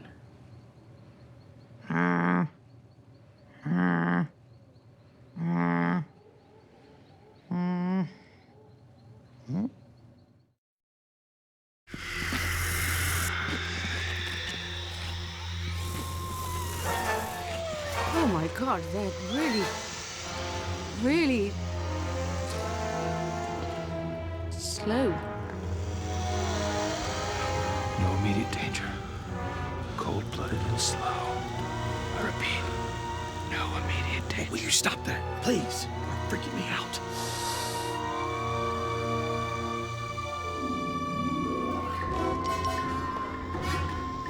What is that? Maybe it's some sort of greeting.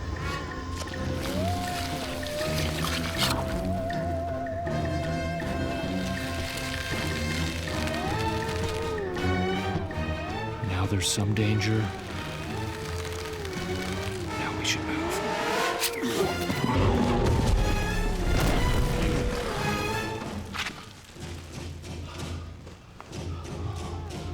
Well, they are accurate.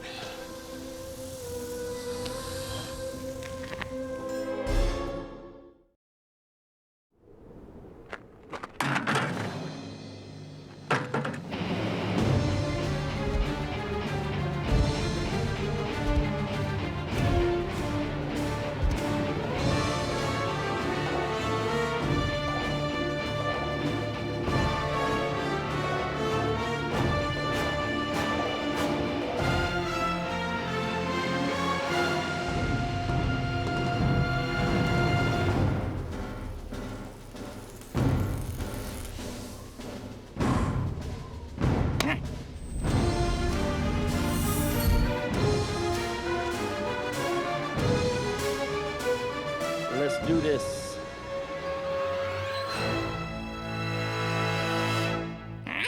Oh my God, that's your plan.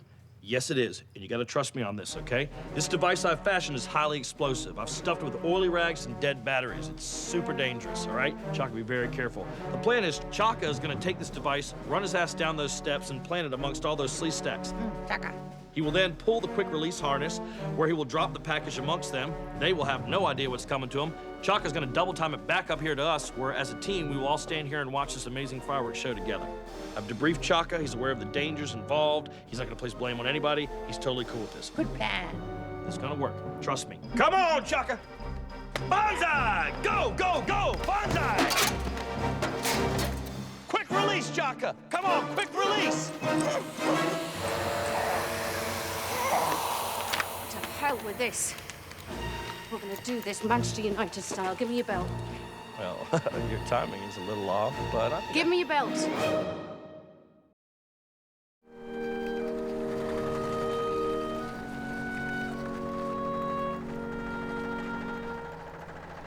No one would believe it, look.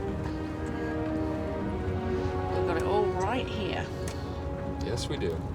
Today is definitely the first day of my diet. Oh, fast forward to that. What's that? The teachings I learned in Phoenix are helping me immensely. They've given me the tools to suppress my You know what? That's personal, actually. Fast forward again. I'm so hungry. I just want to celebrate by having this one Twinkie that the others don't know about. You had food! I had a few morsels. I'm just gonna have one more. Real quick. Marshall? How many of those are in your mouth? If I survive tomorrow. It's hard to tell. I mean, no more than 6. You ate 6 Twinkies. Yeah. I was starving. I have made the determination that at a future point, if need be, we will eat Chaka. Did you see their little faces? They were so excited. They loved it. Oh, and Holly, I'm not just your future, We're each other's futures. You heard that? I heard most of it. There was a rush of digestive acids around my ears, but I got the gist of it. I've got a surprise for you. Now, I managed to sneak something out so that you can prove to everyone that you are absolutely right and that you are a genius and that you can do anything you want in the world. You're vindicated.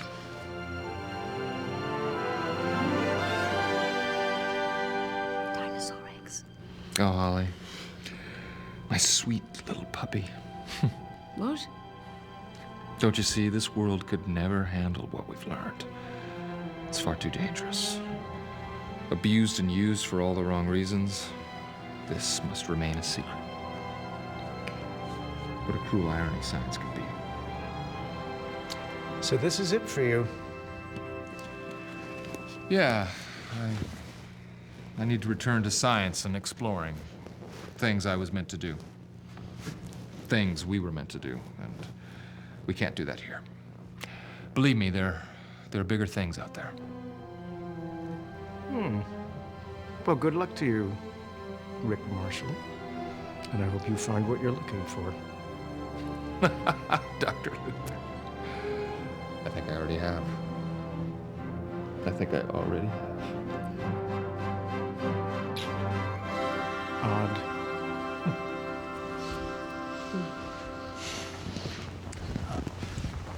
Validation?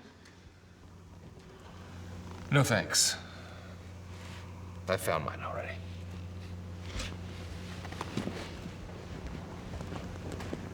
That was rude.